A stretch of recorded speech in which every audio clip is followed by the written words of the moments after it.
Sound একদম clear কিনা একটু বলো তো, রেসপন্স করো তো। সাউন্ড ক্লিয়ার নাকি সাউন্ড খুব একটা ক্লিয়ার না?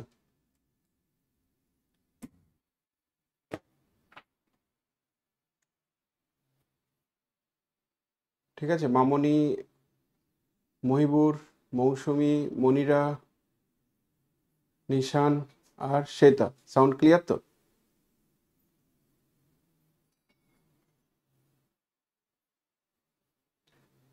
নাকি শোনা যাচ্ছে না? সত্যি সত্যি শোনা যাচ্ছে না? না শোনা যাচ্ছে তো?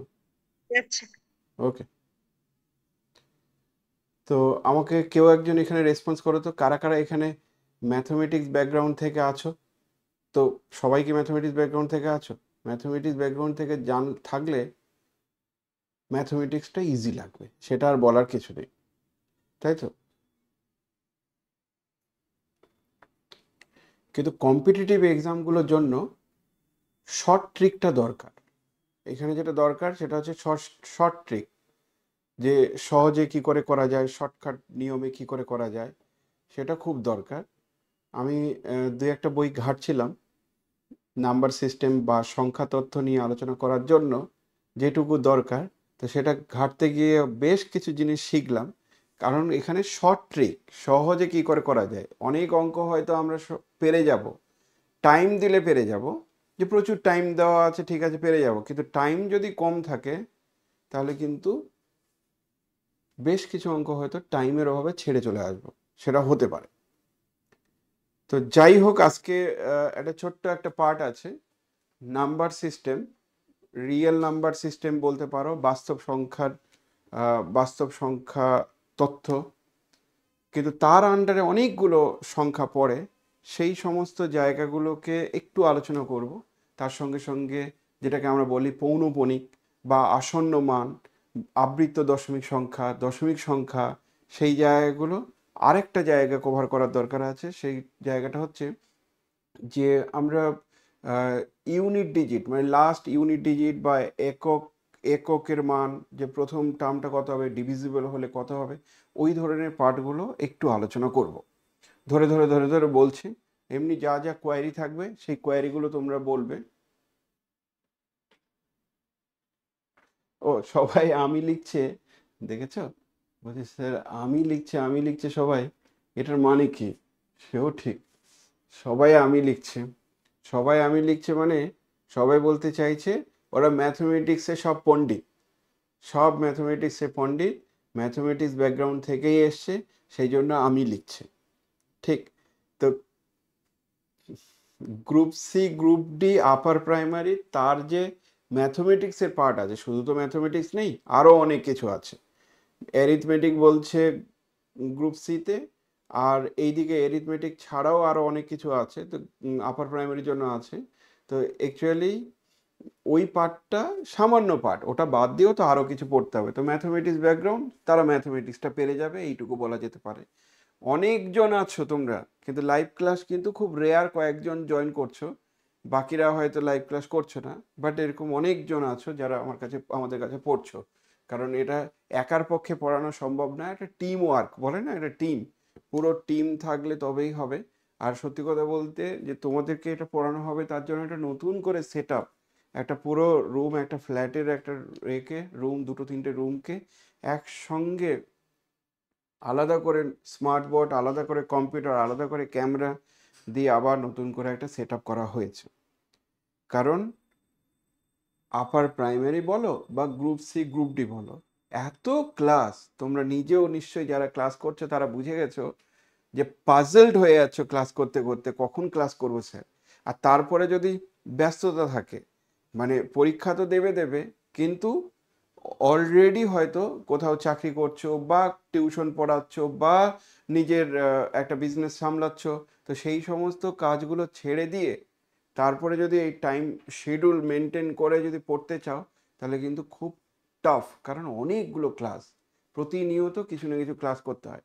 সিলেবাস যদি আমি দেখি, সিলেবাসটা অল্প, কিন্তু কোনো একটা পার্ট থেকে একটাই কোশ্চেন আসবে, ধরে নাও এই পার্ট থেকে একটাই কোশ্চেন আসবে, তো তার ডেপথে তো ঢুকতে হবে, ডেপথে না ঢুকলে অঙ্ক করবে কি করে? এমন নয় যে আমি কিছু এমসিকিউ মুখস্থ করে নিলাম ওগুলো থেকেই আসবে, না ওগুলো থেকে আসবে না।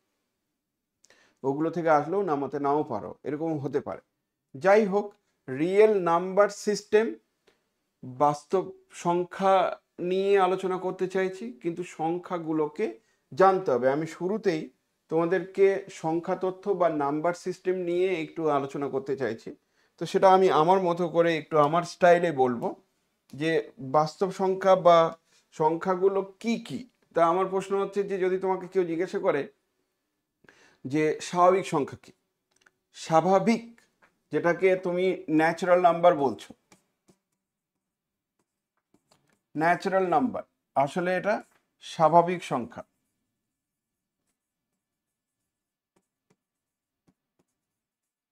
স্বাভাবিক সংখ্যা, তো স্বাভাবিক সংখ্যার নামটা কেন হয়েছে? একটা ছোট বাচ্চা, তাকে যদি কাউন্টিং করতে বলে সে প্রথমে বলবে 1, তারপরে বলবে 2, 3, 4, 5। একটা ছোট বাচ্চাকে কাউন্টিং করতে বললে স্বাভাবিকভাবে সে যে সংখ্যাটি বলবে তাকেই বলা হচ্ছে স্বাভাবিক সংখ্যা। খুব নর্মাল। স্বাভাবিক সংখ্যা মানে স্বাভাবিকভাবে এসছে। কোনো বাচ্চাকে দেখবে না সে প্রথম নাম্বার বলছে -2, -1, 0। কোনো বাচ্চাকে দেখবে না। ইনফ্যাক্ট কোনো বাচ্চাকে দেখবে না সে প্রথম সংখ্যা বলছে 0, তারপরে বলছে 1, তারপরে বলছে 2। সে কোনোদিনই বলবে না, সবে কাউন্টিং শিখেছে, সে প্রথম সংখ্যাটাকে বলছে 0। এটা হতে পারে না। সো 0টাও স্বাভাবিক সংখ্যা নয়। তো স্বাভাবিক সংখ্যা ন্যাচারাল নাম্বার, তার যে সেট বা তার যে দল তাকে n দিয়ে লেখা হয়, একটু বোল্ড করে দেওয়া হয়, কারণ এমনি নাম্বারের তুলনায় ডিফার করার জন্য। আর তার মধ্যে কি থাকবে? 1, 2, 3, 4, 5, 6, এইগুলোকে বলা হচ্ছে স্বাভাবিক সংখ্যা। ব্যাস, কত দূর? শেষ নেই। তুমি যদি বলো যে স্যার কাউন্টেবল, কাউন্টেবল মানে কি গোনা যাবে? আমি যে হ্যাঁ, গোনা যাবে, কাউন্ট করা যাবে। কারণ যদি ন্যাচারাল নাম্বারকে কাউন্ট না করা যেত তাহলে সেক্ষেত্রে আমরা টাকাগুলো গুনতে পারতাম না। তো টাকা গুনতে গেলেও আমাকে কাউন্ট করা যাবে, টাকা সবাই গুনতে পারে, কিন্তু কাউন্ট করে কি শেষ হয়ে যাবে? আমি বলবো যে না, এটা শেষ হবে না। যদি অনেকে তোমাদেরকে জিজ্ঞাসা যদি করা হয় যে ন্যাচারাল নাম্বার কি শেষ হয়ে যায়, অনেকে হয়তো বলবে হ্যাঁ শেষ হয়ে যাবে, কিন্তু শেষ হবে না। এটা হচ্ছে কাউন্টেবল, কিন্তু কাউন্টেবলি ইনফাইনাইট, ইনফিনিটি পর্যন্ত যাবে। ওই জন্য এটাকে কাউন্টেবল সংখ্যা বলা হচ্ছে। ন্যাচারাল নাম্বার মানে স্বাভাবিক সংখ্যা, যেটা অবশ্যই পূর্ণ সংখ্যা। কারণ এখানে পূর্ণ সংখ্যায় দেখো কোনো ফ্র্যাকশনাল পার্ট নেই, দশমিকের কোনো পার্ট নেই। তো এই ধরনের সংখ্যাগুলোকে বলা হচ্ছে ন্যাচারাল নাম্বার। পরপর পরপর পরপর চলবে ইনফিনিটি পর্যন্ত। এই টার্মটাকে আমরা বলি স্বাভাবিক সংখ্যার দল। যদি বলো স্বাভাবিক সংখ্যা তো বুঝলাম, তাহলে জিরোটাকে কি বলবো? আমি জিরোকে স্বাভাবিক সংখ্যা বলবো না। জিরো নিয়ে অনেক গল্প আছে, কারণ জিরোটা তো আবিষ্কারই হয়েছে অনেক দেরিতে। সেই জন্য জিরোটা খুব কনফিউজ করে দেওয়ার মতো একটা সংখ্যা। জিরো, ওই মাইনাস ডিফাইন হওয়ার পর কিন্তু জিরো আসলো। যে 5 - 2 যদি করি, তখন আমি সঙ্গে সঙ্গে হয়তো বলে দেবো যে তার মান হচ্ছে 3। কিন্তু 5 - 5 করলে কত হবে বলে আর কিছু বলা হচ্ছে না। 5 - 5, এই যে জিরো সংখ্যাটি, এটা জিরোটা এইভাবে নোটেশনটাও অনেক দেরিতে এসেছিল। শূন্য বলতো, শূন্য বলে এটাকে বলতো। আর এই জিরো নোটেশনটা অনেক দেরিতে এসেছিল। ইনিশিয়ালি এটা পয়েন্ট দিয়ে লেখা হতো। ইনিশিয়ালি বলতো এটা পয়েন্ট, কিছু নেই, নাথিং, এমন টাইপের একটা এলিমেন্ট। কিন্তু যখন আবার দশমিক ডিফাইন করা হলো, তখন কনফিউজড হয়ে যাওয়ার জন্য জিরোটাকে কিন্তু জিরো দিয়েই ডিনোট করা হয়েছে। এই নোটেশনটা অনেক দেরিতে এসছে। তো জিরো কিন্তু কোনো মতেই ন্যাচারাল নাম্বার নয়। জিরো কোনো মতেই ন্যাচারাল নাম্বার নয়। অনেকে যদি বলা হয় যে জিরোটা কি জোড় সংখ্যা, তো অনেকে বলবে যে না, জিরো জোড়ও নয় বিজোড়ও নয়। না, জিরো জিরো হচ্ছে জোড় সংখ্যা। জিরো কিন্তু ইভেন নাম্বার। ইভেন নাম্বারের ক্রাইটেরিয়া কি জানো? ইভেন নাম্বারের ক্রাইটেরিয়া হচ্ছে 2 দিয়ে ভাগ করা গেলেই ইভেন নাম্বার। তো জিরোকে 2 দিয়ে ভাগ করা যাবে। তো যেহেতু জিরোকে 2 দিয়ে ভাগ করা যাবে, ওটাকে জোড় সংখ্যা বলা হয়। অনেকে বলে জিরোটা নিউট্রাল নাম্বার, জিরোকে জোড় সংখ্যা বলবো না, বিজোড় সংখ্যা বলবো না, এনেকে অনেকে বলে। এই কনফিউশনটা অনেকের মধ্যে আছে। কিন্তু জিরো কিন্তু একটা জোড় সংখ্যা। জিরোকে আমরা 2 দিয়ে যেহেতু ভাগ করতে পারছি, তার জন্য এটা ইভেন নাম্বার হিসাবেও কাউন্টিং করতে পারি। কিন্তু আমরা বলছি যে ন্যাচারাল নাম্বার তো বুঝলাম, তাহলে জিরোটাকে যদি ইনক্লুড হোক করতাম। বা এমনি হোক। বলো, মিউট করো, মিউট तो করো, हम মিউট করো। मीट कर মহিবুর, মিউট করো। আচ্ছা, যদি আমরা বলি যে হোল নাম্বার। এটা নেটওয়ার্ক হোল নাম্বার কথাটির মানে কি? অখণ্ড সংখ্যা। হোল নাম্বার মানে হচ্ছে অখণ্ড সংখ্যা। তো হোল নাম্বারটাকে আমরা কি দিয়ে লিখি?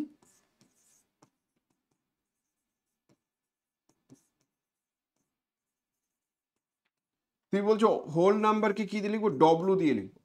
ডব্লুর মধ্যে কি থাকবে? ন্যাচারাল নাম্বার তো থাকবেই, ন্যাচারাল নাম্বার থাকবেই, তার সঙ্গে সঙ্গে জিরোটা ইনক্লুড হবে, জিরো।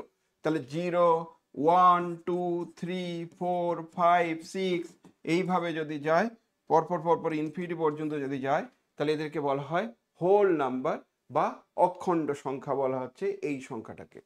নেক্সট বলতে পারো যে বুঝলাম এটা, কিন্তু নেগেটিভ নেওয়ার পর তারপরে কি আসবে? অর্থাৎ যদি -1 -2 -3 -4 এইগুলো নেই, তাহলে সেক্ষেত্রে কি আসবে? সেক্ষেত্রে বলা হচ্ছে ইন্টিজার হবে, পূর্ণ সংখ্যা হবে। ইন্টিজার কথাটির মানে কি? ইন্টিজার মানে হচ্ছে পজিটিভ তো থাকবে থাকবে, নেগেটিভটা থাকবে, ইন্টিজারের মধ্যে কিন্তু জিরো পড়ে। তাহলে ইন্টিজার বলে যেটাকে বলা হচ্ছে পূর্ণ সংখ্যা, ইন্টিজার্স যেটা পূর্ণ সংখ্যা বলছো, সম্পূর্ণ সংখ্যা। আসলে পূর্ণ সংখ্যা মানে যে এর থেকে ভালো সংখ্যা নেই, অখণ্ড, এটাও অখণ্ড, মানে এটা ফ্র্যাকশনাল পার্ট নয়, সেই জন্য পূর্ণ সংখ্যা, তাকে জেড দিয়ে ডিনোট করা হয়। আর জেড এর মানটা কি হবে? বলছে এই হোল নাম্বার তো থাকবে থাকবে, নেগেটিভগুলো থাকবে, মানে 0 থাকবে, +-1 থাকবে, +-2 থাকবে, +-3, +-4, অর্থাৎ ন্যাচারাল নাম্বার যতগুলো আছে সমস্ত সংখ্যাগুলো থাকবে, তার সঙ্গে সঙ্গে নেগেটিভগুলো থাকবে, ইনক্লুডিং 0 থাকবে। এটা হচ্ছে ইন্টিজার। আর এই ইন্টিজার যখন বললে, তো ইন্টিজার নিয়ে একটা বড় চ্যাপ্টার হয়ে গেছে। তোমরা নিশ্চয়ই জানো যে ম্যাথমেটিক্স যারা পড়েছো তারা ইন্টিজার বলে একটা চ্যাপ্টার, সেই বিশাল বড় একটা চ্যাপ্টার, কারণ এর মধ্যে প্রাইম নাম্বার আসবে, এর মধ্যে প্রাইম বলতে মৌলিক সংখ্যা, তারপরে এর মধ্যে হচ্ছে তোমার জোড় সংখ্যা, বিজোড় সংখ্যা, এই সমস্ত কথাবার্তাগুলো এদের ভেতরেই থাকবে। ডিভিশন অ্যালগোরিদম বলে যে জায়গাটা, সেটাও এই সংখ্যাতেই থাকে। অর্থাৎ ভাগ শেষ হয়ে গেছে বা ভাগ করা যাচ্ছে, সেটা কিন্তু ইন্টিজার যদি হয় তবেই ভাগ করা যাবে, ফ্র্যাকশন হলে কিন্তু ভাগ করা যাবে না।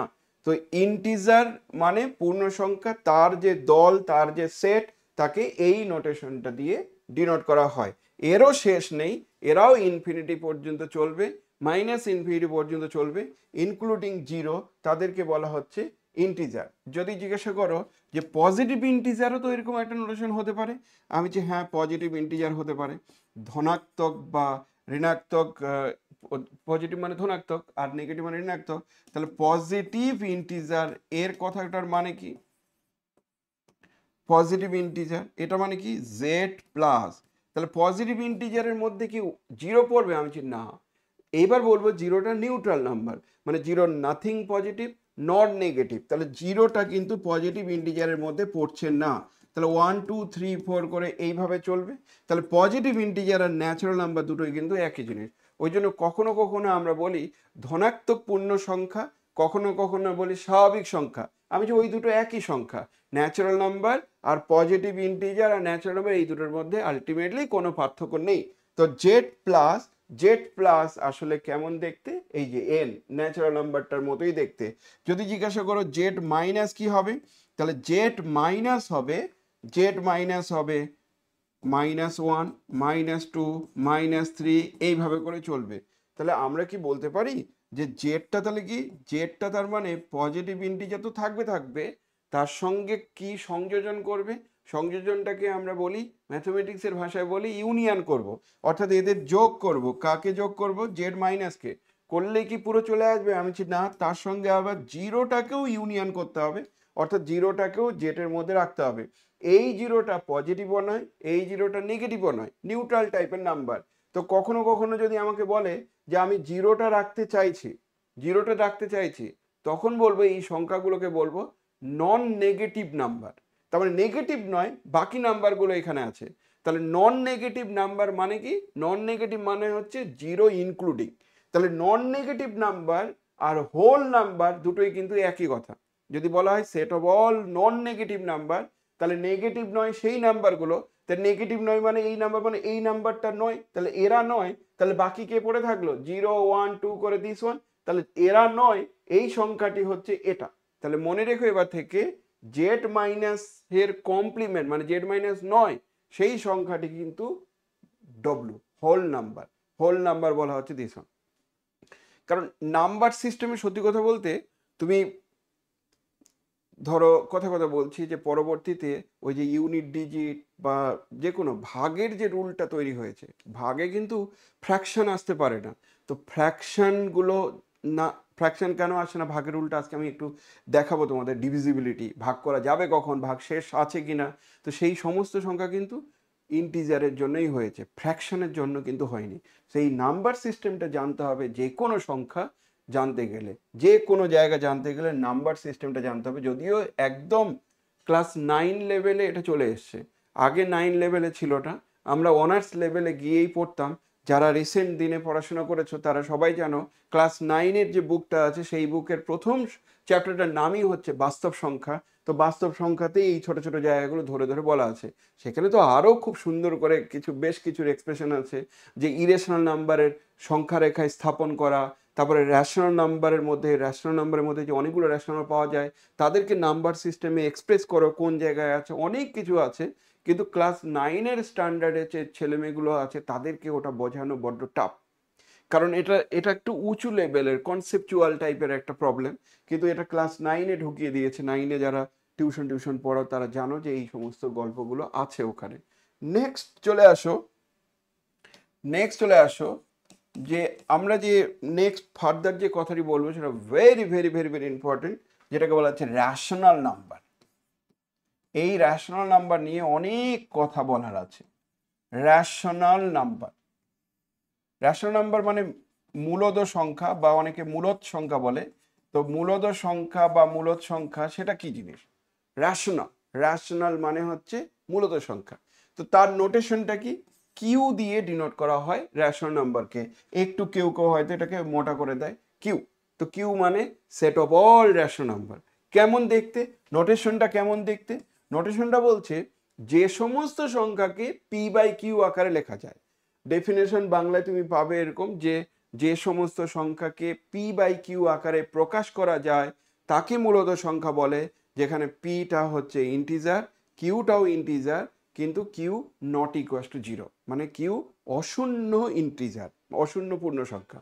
তো এই নোটেশনটাকে আমি সেট থিওরি নোটেশন অনুসারে বলতে পারি এইভাবে, যে সমস্ত সংখ্যাকে পি বাই কিউ আকারে লেখা যাবে তাদেরকেই বলা হচ্ছে মূলত সংখ্যা। পি বাই কিউ আকারে লেখা যাবে। তাহলে কি যেখানে পি যেটা, সেই পিটা পূর্ণ সংখ্যা, সেটা বোঝানোর জন্য আমি বলবো পি বিলংস টু, এই চিহ্নটা যেটা দেখছো এই চিহ্নটাকে বলা হয় বিলংস টু কথাটির মানে হচ্ছে যে ওর মধ্যে ও আছে, বিলংস টু, এই চিহ্নটাকে বল বিলংস টু, এপসাইলন না, এটা টেন্ডস টু 0। তাহলে পি জেটের মধ্যে আছে, আর কি থাকতে হবে? অ্যান্ড কি থাকতে হবে? কিউ মানে সেট অফ অল, কিউ মানে নিচের এলিমেন্টটা, সেটা কি হতে হবে? সেটা পজিটিভ ইন্টিজারের মধ্যে থাকতে হবে, বা কেউ বলতে পারো যে এটা ন্যাচারাল নাম্বারের মধ্যে থাকতে হবে। তাহলে একটা মজার জিনিস তোমাদেরকে এখানে বলি, যে পি আর কিউ এটা অনেকে জানেই না, যে গল্পগুলো বোঝেই না, যে এখানে যে পি আর কিউ, এই পি কিউ গুলো জানা থাকলে, পি মানে জেটের এলিমেন্ট, এটা এন এর এলিমেন্ট, তাহলে এই দুটো জানা থাকলে এই ফর্মে যদি তুমি লিখতে পারো তাহলে তাদেরকে বলা হচ্ছে মূলত সংখ্যা। কেউ বলে যে আমি তো পড়ে এসেছি স্যার কিউটা এন এর মধ্যে না জেটের মধ্যে থাকে, কিন্তু আমি যদি কিউটা জেটের মধ্যে রাখতে তাহলে তোমাকে এক্সট্রা কন্ডিশন হিসেবে বলতে হতো কিউ নট ইকুয়াল টু 0। মানে এটাও বলতে পারো যে পি বাই কিউ আকারে আছে, যেখানে পিটা জেটের মধ্যে আছে, কিউটাও জেটের মধ্যে আছে, কিন্তু কিউ নট ইকুয়াল টু 0। এটা হলেও কিন্তু আমরা বলবো মূলদ সংখ্যা। তাহলে এই ধরনের সেটকে বলা হয় মূলদ সংখ্যা। এই ধরনের সেটকে বলা হচ্ছে মূলদ সংখ্যা। এবার অনেকে যে জায়গাটা জানো না সেটা হচ্ছে যে যদি তোমার জিজ্ঞাসা করি যে কিউটা কি, কিউ এর যে এলিমেন্টগুলো রেশনাল নাম্বারগুলো কি গোনা কি যাবে, মানে কিউটা কি কাউন্টেবল, কাউন্ট করা যাবে কি, নাকি আনকাউন্টেবল, গোনাই যাবে না, কাউন্টেবল না আনকাউন্টেবল, এই জায়গাগুলো অনেকে কনফিউজড হয়ে যায়। তো তোমাদের সেন্স কি বলছে, রেসপন্স করো তো একটু, যে কিউটা কি কাউন্টেবল না কিউটা আনকাউন্টেবল? কাউন্টেবল কথাটি মানে হচ্ছে গোনা যাবে কিনা, 1 2 3 4 5 6, এটা কি গোনা যাবে না গোনা যাবে না? কাউন্টেবল আর আনকাউন্টেবল নর্মাল উদাহরণ দিয়ে আমি বোঝাচ্ছি। বলো তো তোমাদের সেন্স কি বলছে যে কিউটা কি কাউন্টেবল না আনকাউন্টেবল? কে জানে? আচ্ছা, যারা ম্যাথমেটিক্স ব্যাকগ্রাউন্ড থেকে আছো তারা তো অন্তত বলো কিউটা কি গোনা যায়? আচ্ছা, কাউন্টেবল আনকাউন্টেবল জানো তো, যে কাউন্ট করা যায় কিনা, গোনা যায় কিনা, গোনা যায় না কি? তো এই কাউন্টেবল আনকাউন্টেবলের সেন্সটা কি আছে? রেসপন্স করো কেউ।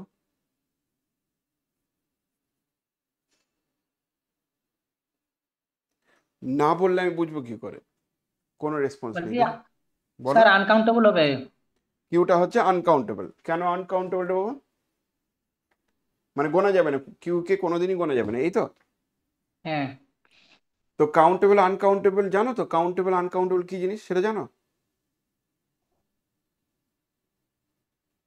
জানো? আচ্ছা, আমি হ্যাঁ তোমাকে জানি। তোমাকে উদাহরণ দিচ্ছি। মনে করো, মনে করো বাড়িতে যে তোমাদের মিউট করো, শোনো। মনে করো বাড়িতে একটা ওই গোডাউন টাইপের একটা আছে, সেখানে তোমার বাবা চাল ভর্তি করে রেখেছে, যে সারা বছর চলবে তার জন্য একটা চাল পুরো রুম ভর্তি করে রেখে দিয়েছে। তা পুরো রুম ভর্তি করে যদি চাল রাখে, তাহলে ওই চালগুলোকে কি গোনা যাবে? কাউন্টেবল?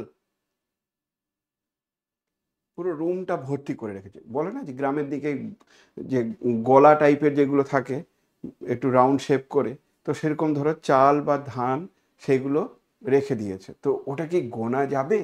কাউন্টেবল? চালটা কি কাউন্টেবল? সেটা প্রথম কথা। কাউন্টেবল, গোনা কি যাবে?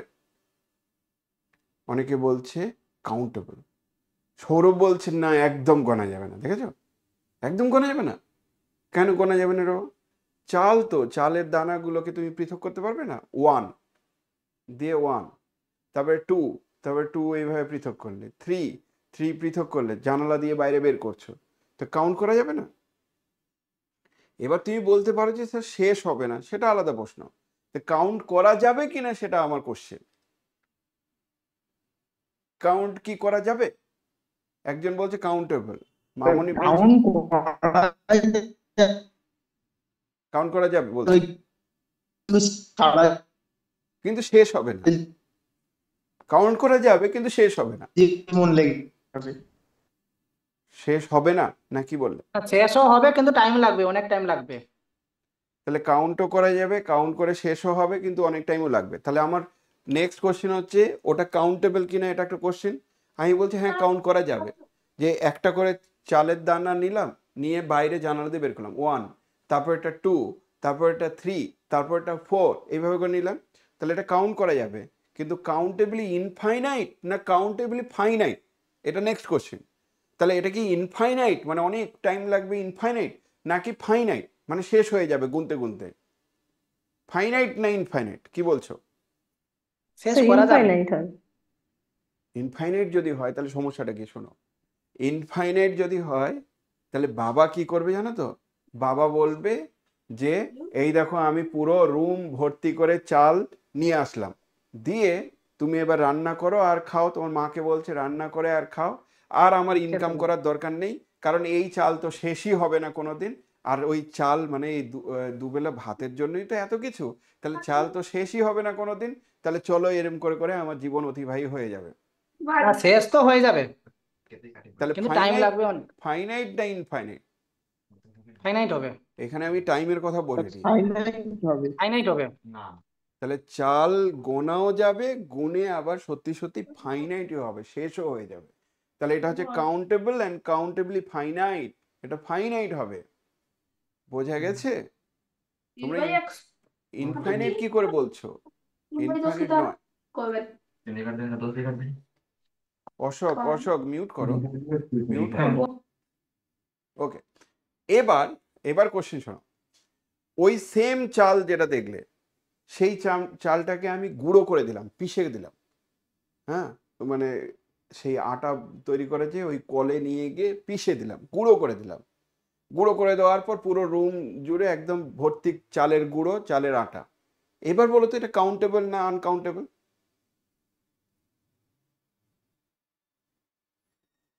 আনকাউন্টেবল। এইবার আনকাউন্টেবল, আর কাউন্ট করা যাবে না। বুঝতে পেরেছো? এইবার হলো আনকাউন্টেবল। কেন আনকাউন্টেবল? কারণ একটা কণা আর একটা কণাকে পৃথক করা যায় না, ওই জন্য ওটা আনকাউন্টেবল, গোনা যাবে না। তাহলে চালের গুঁড়োটা হচ্ছে আনকাউন্টেবল, কিন্তু চালগুলো কাউন্টেবল। ঠিক একই রকম ভাবে এই যে রেশনাল দেখতে পাচ্ছ, তার যেহেতু জেড কে গোনা যায়, এন কেও গোনা যায়, আর তাদের নির্দিষ্ট ফর্মুলাও যেহেতু আছে, তাহলে এই কিউটা কিন্তু কাউন্টেবল, মানে এটা গোনা যাবে, আর গুণে শেষও হয়ে যাবে, না গুণে শেষ হবে না, ইনফাইনাইট, কিন্তু এটা গোনা যাবে। তাহলে কিউটা কিন্তু কাউন্টেবল সেট, কিউ কে গোনা যায়। এই জায়গাটা অনেকে জানে না। কেন গোনা যায়? কারণ জেড কে গোনা যাবে। জেড কে কেন গোনা যায়? জেড কে গোনা তো খুব স্বাভাবিক, 1 2 3 4 5 6 করে চলছে, আর এন কেও তো গোনা যায়। তাহলে যেহেতু এদের দুজনকেই গোনা যায়, আর ওদের নির্দিষ্ট একটা ফর্মুলাও আছে, তাহলে নিশ্চয়ই এটাকে গোনা যায়। তাহলে কিউ কে কিন্তু গোনা যায়। তার মানে আমি এখানে একটা মন্তব্য আকারে লিখতে পারি, রিমার্কে লিখতে পারি মন্তব্যতে, Q is a countable set. কিউটা হচ্ছে গোনা যাবে এরকম একটা set, countable set. Countable set কথার মানে হচ্ছে কাউন্ট করা যাবে এরকম টাইপের সেট। ওকে, মিউট করো কিন্তু সাহারা। ইনফাইনাইট হবে তো। হ্যাঁ, countable set, but it is infinite. Countable কিন্তু এটা ইনফাইনাইট, ইনফাইনাইটলি মেনি পয়েন্ট আছে, তার জন্য এটা ইনফাইনাইট সেট হচ্ছে দিস ওয়ান। এবার যাই হোক, এটা একটু প্রাসঙ্গিক নয়, একটু বড় কথাবার্তা, কিন্তু অনেকে এই ধারণাটা নেই, তার জন্য একটু বললাম। কোশ্চেন হচ্ছে রেশনাল নাম্বার কোনগুলো, যেগুলোকে পি বাই কিউ আকারে লেখা যায়, সেগুলো রেশনাল নাম্বার। ঠিক আছে, সাহারা কি বলছো বলো। আর যারা একদম জুমে ফার্স্ট টাইম ক্লাস করছো তাদেরকে বলি, যখনই তোমার কিছু বলার থাকবে তখন আনমিউট করবে, যেই বলা হয়ে গেল মিউট করে দেবে, না হলে একটা নয়েজ আসে, সেই নয়েজটা কি করে, বাকিদেরকে ডিস্টার্ব করে। আর শুধু তাই নয়, যখন তুমি আরেকটা জিনিস বলে রাখি, যেটা অনেকে প্রবলেম হচ্ছে হয়তো, অন্য কেউ যখন কথা বলে তখন কি হয়, তার ছবিটা ভেসে আসে বা তার এটা চলে আসে।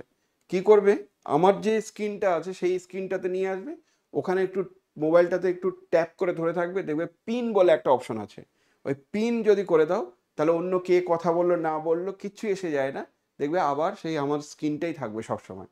তো ওটা অনেক সময় অনেকের ইরিটেটিং হয়ে যায়, কারণ আমি দীর্ঘদিন ধরে ক্লাস করি, তো অনেকে এই জিনিসগুলো করে। যেমন তোমরা এখন কজন, 20 জন ক্লাস করছো, কিন্তু এসএসসিতে 500 550 জন একসঙ্গে ক্লাস হয়েছে। তখন আমি কথা বলতে দিতাম না কাউকে, খুব একটা বেশি কথা বলতে দিতাম না, যে বলতাম যে পরে কথা বলো, একবারে তোমার যা ডাউট আছে সব ডাউটগুলো ক্লিয়ার করে দেবো, চিন্তা করার কোনো দরকার নেই। কিন্তু যাই হোক, এখন তোমরা অনেক কম জনই আছে, তবু আনমিউট মিউট এই ব্যাপারগুলো একটু স্মার্টলি বুঝে নাও, এটা দরকার আছে, কারণ দীর্ঘদিন ক্লাস করতে হবে। আচ্ছা শোনো, রেশনাল নাম্বার হচ্ছে পি বাই কিউ আকারে কোনো নাম্বারকে লেখা গেলেই আমি বললাম রেশনাল নাম্বার। তাহলে ইরেশনাল নাম্বার কোনগুলো? ইরেশনাল নাম্বার মানে অমূলত সংখ্যা। অমূলত সংখ্যা মানে যাদেরকে পি বাই কিউ আকারে লেখা যাবে না। কথা বোঝা গেল? তা আগে আমরা একটু দেখে নেই রেশনাল নাম্বার কোনগুলো। যদি আমি বলি 2.3, এটা কি রেশনাল নাম্বার? উত্তর কি হবে? 2.3 রেশনাল নাম্বার? তোমরা বলবে যে হ্যাঁ স্যার, পি বাই কিউ আকারে লেখা যাচ্ছে। তুমি যে কি করে পি বাই কিউ আকারে লেখা যাচ্ছে? কারণ 2 পয়েন্টটা যদি তুলে দাও, পয়েন্ট তুলে দিলে দেখবে নিচে পয়েন্টের জন্য 1 আর একটা সংখ্যা 0, তাহলে 23/10 এটা পি বাই কিউ আকারে লেখা গেল, যেখানে পি এর মানটা 23, জেড এর এলিমেন্ট, আর কিউ এর মানটা হচ্ছে 10, যেটা ন্যাচারাল নাম্বার। তো যেহেতু পি বাই কিউ আকারে লেখা যাচ্ছে, তাহলে এই 2.3টা কিন্তু মূলদ সংখ্যা বা রেশনাল নাম্বার। এটা কিন্তু রেশনাল নাম্বার বা মূলদ সংখ্যা। যদি আমরা বলি যে 2.1, মনে করো আমি 5.7892 এরকম নিলাম, এই সংখ্যাটা কি মূলদ সংখ্যা? পি বাই কিউ আকারে লেখা যাবে? সঙ্গে সঙ্গে বলবে হ্যাঁ স্যার, এটা না লেখার কি আছে, এটা তো ইমিডিয়েটলি লেখা যাবে। কারণ এদেরকেও আবার লিখতে পারি 5 পয়েন্ট তুলে দাও 7892, আর নিচের দিকে আমরা লিখতে পারি দশমিকের জন্য 1 আর 4টে শূন্য, তাহলে এটা পি বাই কিউ আকারে লেখা যাচ্ছে, মানে এটা মূলত সংখ্যা। এটার নোটেশনটা এরকম করে লেখা যায় যে এটা কিউ এর এলিমেন্ট, তার মানে কিউ এর বিন্দু, তার মানে এটা মূলত সংখ্যা। যদি আমি তোমাদেরকে জিজ্ঞাসা করি যে এইভাবে যে দশমিকগুলো আছে এটা চলতে যাচ্ছে, বা আরেকটা জিনিস একটু বলি, জিরোটা কি মূলত সংখ্যা? তোমাদের সেন্স কি বলছে যে জিরোটাকে কি মূলত সংখ্যা হিসেবে বলা যেতে পারে? সেন্স কি বলছে? হ্যাঁ স্যার বল। কেন বলো তো? কারণ জিরোকে আমি 0/1 লিখতে পারি, বাই কিউ আকারে লেখা যাবে। 0/1 লিখতে পারি, তাহলে 0/1 লিখলে কিন্তু সত্যি সত্যি এটা আবার মূলত সংখ্যাই হবে। তাহলে জিরো কিন্তু একটা মূলত সংখ্যা। কেউ কেউ বলতে পারো যে আপনি তো বললেন যে 2/2 ধরো 7, তা আমি বলছি এটা তো মূলত সংখ্যা। আমার প্রশ্ন হচ্ছে -2/7 এটা কি মূলত সংখ্যা? আমি বলছি হ্যাঁ। কেন এটা মূলত সংখ্যা? তার কারণ হচ্ছে 2টা হচ্ছে জেটের এলিমেন্ট হতে হবে, আর 7টা কার এলিমেন্ট হতে হবে? জেটের এলিমেন্ট হতে হবে, তাহলে এটাও কিন্তু মূলত সংখ্যা। কিন্তু অনেকের আবার এই কোশ্চিনটা আসতে পারে যে 2/-7টা কি মূলত সংখ্যা? তোমরা কি বলছো? সেন্স কি বলছে? 2/-7টা কি মূলত সংখ্যা হবে?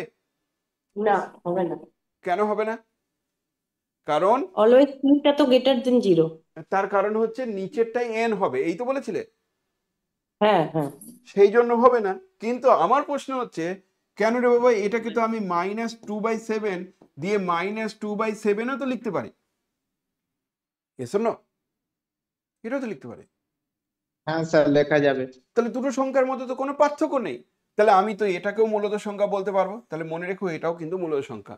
অ্যাকচুয়ালি আমি তোমাদেরকে বলে রাখি যে এই যে আমি সেকেন্ড ডেফিনেশনটা যে লিখেছিলাম সেই ডেফিনেশন দিয়ে তো মূলত সংখ্যা বলা যেতে পারে, কারণ পি বাই কিউ আকারে লেখা যাচ্ছে P belongs to Z, Q belongs to Z. তো দুটোই যদি জেটের এলিমেন্ট হয়, শুধু কিউটা নট ইকুয়ালস টু 0 হলেই চলবে, পজিটিভ বলা হয়নি কিন্তু, কিউ নট ইকুয়ালস টু 0 হলেই হবে, তাহলে এরা কিন্তু মূলত সংখ্যা। এই ভুলটা অনেকে করে, যেটা তোমরা আজকেই ভুল করলে, অনেকে করলে। তাহলে এই 2/-7টাও কিন্তু আলটিমেটলি মূলত সংখ্যা। আমি যে এই সংখ্যাগুলো তবু তো বোঝা যাচ্ছে মূলত কি না, এগুলো তো তবু বোঝা যাচ্ছে, কিন্তু আমার প্রশ্ন হচ্ছে এরকম সংখ্যাগুলো কি মূলত সংখ্যা হবে? মনে করো আমি নিলাম 2.3 আর 5, আর এইখানে একটা মাথায় পৌনঃপুনিক। এই পৌনঃপুনিকের মানে বুঝতে পারছো? এই পৌনঃপুনিক কথাটির মানে হচ্ছে যে 2.3 আর 5 করে চলতে থাকবে। কত দূর পর্যন্ত? ইনফিনিটি পর্যন্ত চলতে থাকবে। তাহলে এই সংখ্যাটা কি মূলত সংখ্যা? বা ধরো আমি তোমাদেরকে বললাম যে 0.27, তার এরকম মাথায় দুটো পৌনঃপুনিক, তাহলে এরা কি মূলত সংখ্যা? সেটাও একটা কোশ্চিন আসতে পারে যে এই ধরনের সংখ্যাগুলো কি মূলত সংখ্যা। উত্তর হচ্ছে কেউ কেউ বলবে যে এটা মানে কি, আমি যে এটা মানে হচ্ছে 27, আবার চলে আসো 27, আবার চলে আসো 27, আবার চলে আসো 27, তাহলে এইভাবে করে চলতে থাকবে 27 27 27 27 27, এইভাবে চলতে থাকবে। তাহলে এটা কি মূলত সংখ্যা? তোমাদের কি মনে হচ্ছে এই এই ধরনের সংখ্যাগুলো কি মূলত সংখ্যা? কি মনে হচ্ছে? এটাকে যদি কনভার্ট করা যায় তাহলে হবে। না, ওরকম হয় না। উত্তর কি কনভার্ট করা যদি যায় তবে হবে? হবে স্যার, হবে। ম্যাথমেটিক্সে ওরকম নেই যে এই কন্ডিশনের আন্ডারে হবে, ওই কন্ডিশনের আন্ডারে হবে না, এরকম কোনো ব্যাপার নেই। আইদার হবে হবে স্যার। নাহলে হবে না। তাহলে এটা হবে। তাহলে পি বাই কিউ আকারে লেখা যাবে বলছো নিশ্চয়ই? তা পি বাই কিউ আকারে যদি লেখা যায়, তা বলো আমাকে এটা পি বাই কিউ আকারে লিখলে, পি বাই কিউ আকারে লিখলে এই 27 যেটা দেখতে পাচ্ছ, 27 তার পৌনঃপুনিক, তাকে তুমি পি বাই কিউ আকারে লিখবে কি করে? এটাকে কিভাবে পি বাই কিউ আকারে লিখবে?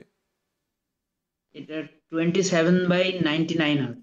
ও বলছে এটা 27/99 হয়। Very good. তার মানে এটা একটা এক্সপ্রেশনই আছে, যদি আমি এই পৌনঃপুনিকগুলো পাই, তা পৌনঃপুনিক তুলে দিলে 99 হয়। আর সত্যি সত্যি কিন্তু এরা সত্যি সত্যি ওরকম ডিজিট হবে। তোমাদেরকে আমি একটু দেখিয়েও দিচ্ছি, খেয়াল করো। ধরো ক্যালকুলেটরটা দেখতে পাচ্ছ নিশ্চয়ই। আমি যদি 27/99 করি, তাহলে দেখো এর এক্সপ্রেশনটা কি আসছে। এর এক্সপ্রেশনে আসছে 0.2727272727 করে চলতে আছে। লাস্টেরটা আবার কেন 3 হলো বলো তো? লাস্টেরটা 3 হলো কারণ ওটা রাউন্ড অফ করেছে, নেক্সট ডিজিটটা নিয়েছে। কারণ এখানে 2 তারপর 7টা যেহেতু 5-এর থেকে বেশি, তার জন্য তার পরের ডিজিট অর্থাৎ আসন্ন মানে নিয়েছে। আসন্ন মান কথাটির মানে কি, যে 27-এর আসন্ন মান কি, মানে 27 কোন মানের দিকে যাওয়ার টেন্ডেন্সি আছে। বলবো যে 3-এর দিকে, 3 মানে 30-এর দিকে যাওয়ার টেন্ডেন্সি আছে, ওই জন্য 27-এর আসন্ন মান হচ্ছে 30।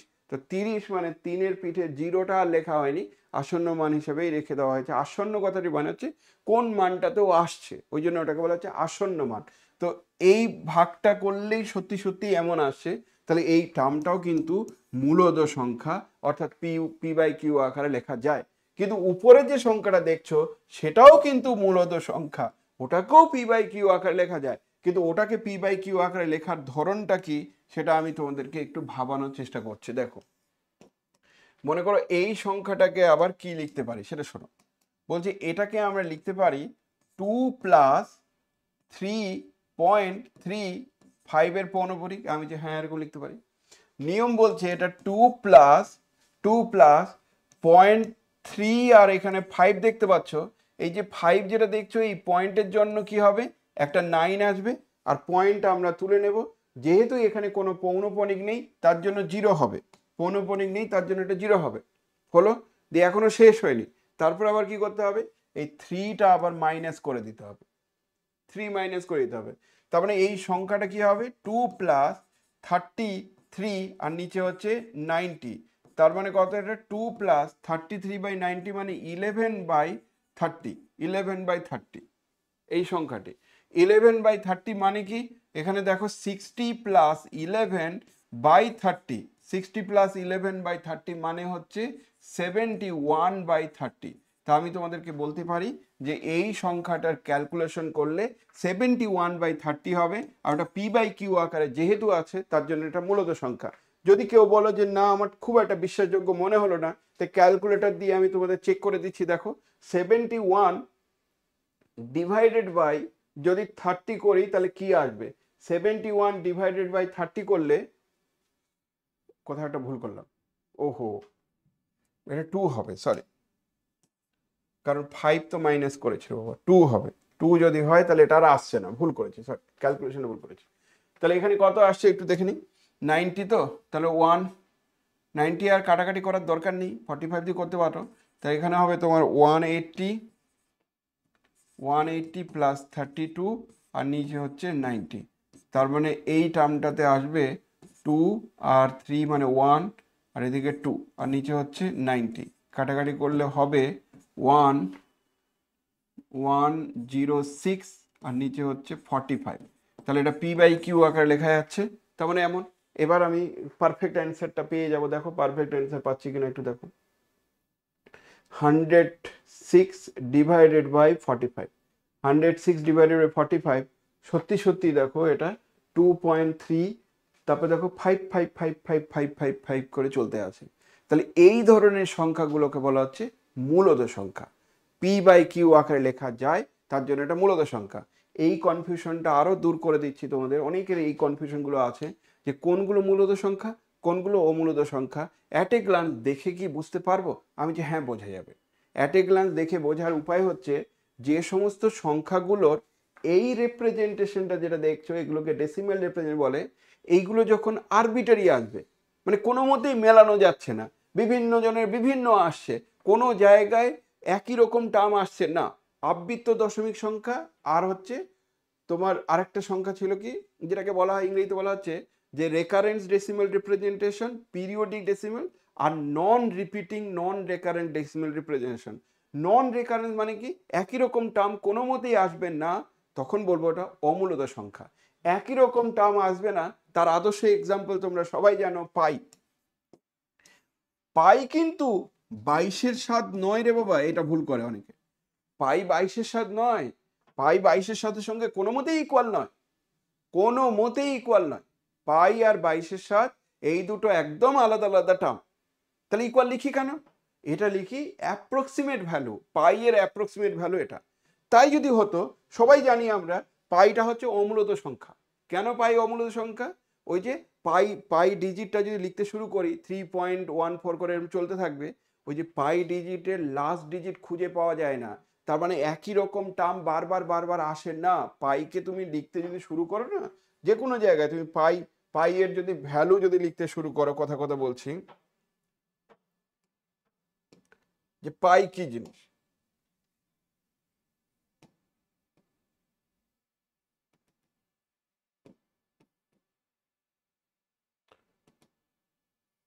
মনে করো আমি ভ্যালু বের করতে চাইছি,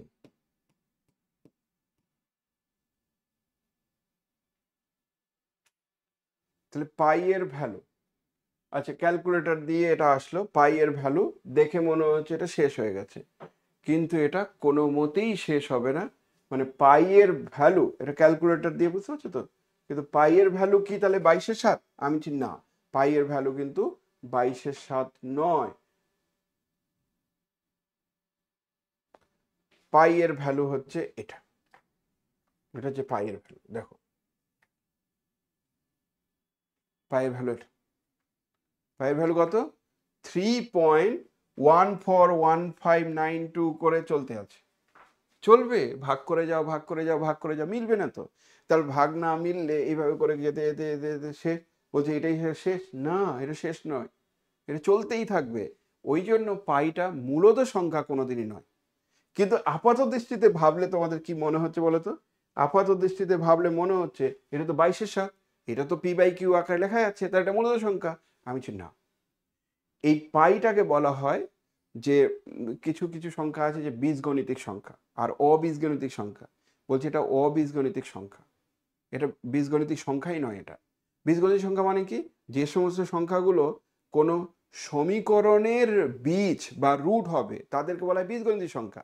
আর এটা হচ্ছে অবীজগণিতিক সংখ্যা। আরও এরকম সংখ্যা আছে, আমি যে হ্যাঁ ইটাও হচ্ছে ইরেশনাল নাম্বার, এদের আমরা পাবো না ক্যালকুলেশন করে ভ্যালুটা। তাহলে মূলত সংখ্যার এই এক্সপ্রেশনগুলোকে আরো যদি তোমরা বলতে বলো আমাকে, যে বলো তো বাবা যে 213 এই মাথায় দুটো পৌনঃপুনিক আছে, এটার মানে কি? 213 ওর মাথায় এরকম পৌনঃপুনিক আছে, আগে বলো এটা p/q আকারে লেখা যাবে? উত্তর হচ্ছে হ্যাঁ লেখা যাবে। তাহলে এটা কি মূলত সংখ্যা? আমি যে হ্যাঁ এটা মূলত সংখ্যা। তা বলো দেখি এটা p/q আকারে লিখতে গেলে কি হবে? এটা 213 p/q আকারে লিখতে চাইছো, কি করতে হবে? ভাই 999 হবে স্যার। ভেরি গুড, তাহলে 999। তার মানে এই সংখ্যাটা কেমন সংখ্যা সেটা তোমাদেরকে বলি। এটা মানে হচ্ছে 213, তারপরে আবার 213, আবার 213, আবার 213, কত দূর পর্যন্ত চলবে? আমি যে ইনফাইনাইটলি মেনি টাইমস চলবে। কিন্তু কিন্তু এটা কেন মূলত সংখ্যা হলো? এটা তো ইনফিনিটি পর্যন্ত চলে যাচ্ছে। আমি যে এটা ইনফিনিটি পর্যন্ত গেলেও এরা রিপিটিং টার্ম আছে, রিপিটিং টার্ম থাকলে এদেরকে মূলত সংখ্যা বলা হয়। যে সমস্ত সংখ্যাগুলো p/q আকারে লেখা যায় তারা মূলত সংখ্যা অবশ্যই হবে। আর এই সংখ্যাটা p/q আকারে লেখা যাচ্ছে কেন? এটা p/q হচ্ছে এর এর ডেসিমাল রিপ্রেজেন্টেশনটা কি পিরিয়ডিক বা একটা ব্লক ব্লক ব্লক ব্লক করে যাচ্ছে, তার জন্য। তুমি যদি ভাগও করতে, আমি যেটা তোমাদেরকে দেখালাম, মনে করো এটা ভাগ করতে চাইছো, ধরো তো আমরা যে সংখ্যাটা নিয়েছিলাম সেই সংখ্যাটা কত ছিল? 213/999। তাহলে 213 ভাগ 999 ইকুয়াল প্রেস করো, দেখো কত আসছে। এই যে 213 213 213 213 এভাবে চলতে থাকবে, 213 213 213 213 চলতে থাকবে। তাহলে যে কোনো সংখ্যাকে কিন্তু এই এক্সপ্রেশন দিয়ে লেখা যাবে। বলো দেখি আমাকে আরেকটা। 5789/887, তার মাথায় এরকম পৌনঃপুনিক, এটা কি মূলত সংখ্যা? p/q আকারে লেখা যাবে কি? আর যদি লেখা যায়, যদি লেখা যায় তাহলে সেই এক্সপ্রেশনটা কত? কে বলবে এটা? 5787/9 5787/9। দুটো 9 দুটো 0, দুটো 9 দুটো 0, বিয়োগ উপরে বিয়োগ হবে 57। Very good. দেখো যারা জানো না তারা কিন্তু এগুলোকে মনে রাখবে। এটা কিন্তু 57 মাইনাস হবে কেন? কারণ এখানে যে সংখ্যাটি আছে সেটা আবার মাইনাস হবে। তাহলে এটা মাইনাস করলে কত পাচ্ছ এখানে?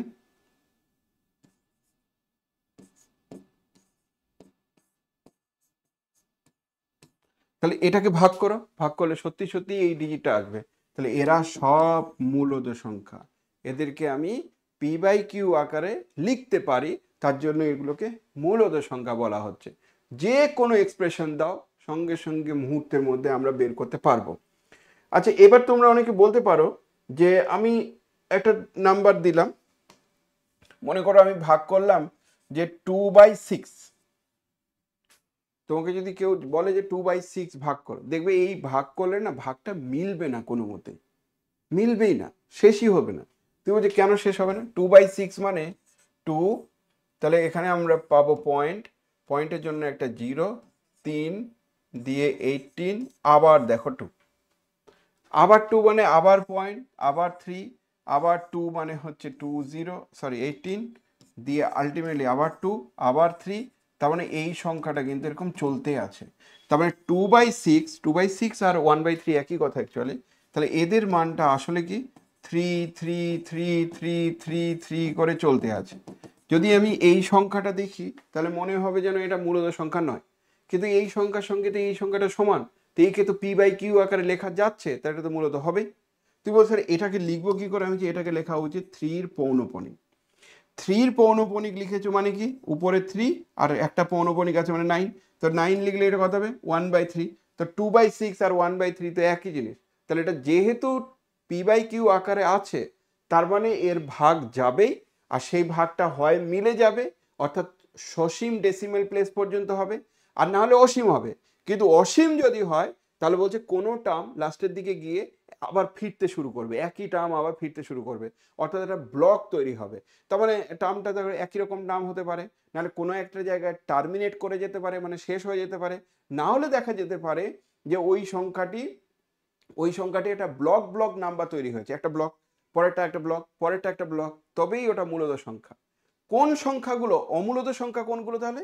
অমূলদ সংখ্যা হচ্ছে এই যে √3, এই সংখ্যাটা যদি তুমি ক্যালকুলেট করো, তাহলে এই সংখ্যাটা ক্যালকুলেট করলে তোমরা একটা জিনিস দেখতে পাবে, √3 করলাম, ইকুয়াল করো, দেখো এই সংখ্যাটা কি হচ্ছে 1.732050।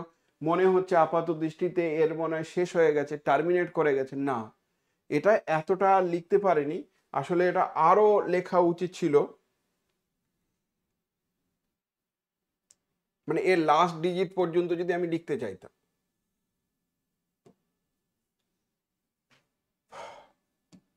এটা যদি লাস্ট ডিজিট লিখতে চাও, তো লাস্ট ডিজিট তুমি খুঁজেই পাবে না। অর্থাৎ √3 যে এক্সপ্রেশনগুলো দেখতে পাচ্ছ, তার এক্সপ্রেশনটা যেটা দেখতে পাচ্ছ, সেই এক্সপ্রেশনটা এটাই লাস্ট নয়, এই এক্সপ্রেশনটাই লাস্ট নয়, এটা চলতেই থাকবে। এর পরেও হয়তো কিছু না কিছু আছে, একদম 100%, হয়তো দেখা গেল 5 আছে, 8 আছে, 2 আছে, 3 আছে, এরকম করে করে করে চলতেই থাকবে। যেহেতু √3 এই ডেসিমেল রিপ্রেজেন্টেশনটা একই রকম টার্ম কোনো মতেই রিপিট করে না, তার জন্যই এটা ইরেশনাল নাম্বার। তাহলে ইরেশনাল মানে অমূলদ সংখ্যা। তাহলে অমূলদ সংখ্যাকে কি পি বাই কিউ আকারে লেখা যাবে? কেউ কেউ বলতে পারো হ্যাঁ লেখা তো যাবে, দশমিক তুলে দেবো, নিচে 1 করে দেবো, আর যতগুলো সংখ্যা আছে ততগুলো শূন্য নেব। আমি যে এই সংখ্যাগুলো যদি নিচের দিকে এরকম শূন্য নিয়ে চলতেই থাকো, তাহলে এই নিচের দিকের টার্মটা এক্সিস্টই করবে না, যার শেষ নেই, তাহলে ইনফাইনাইট হবে। ইনফাইনাইট কিন্তু কোনো বাস্তব সংখ্যা নয়, মানে ইনফিনিটির যে কনসেপ্টটা, এটা কিন্তু বাস্তব সংখ্যাই নয়, এটা এটা একটা কনসেপ্ট যে বড় নাম্বারের দিকে যাচ্ছে। আর এই ইনফিনিটির কনসেপ্ট কি করে এসছে জানো? ইনফিনিটি কনসেপ্ট, ইনফিনিটি মানে সামথিং, কিছু ভাগ 0, মনে আছে তোমাদের? কোনো কিছু 1/0, 1/0 করলে কত হয়? 1/0 করলে কত হয়? উত্তর কি? তো ইনফিনিটি হবে। কেন ইনফিনিটি হয় বলো তো? আনডিফাইন্ড। নিচে মানে এক্সিস্ট করছে না কোনো সংখ্যাটাই। কেন?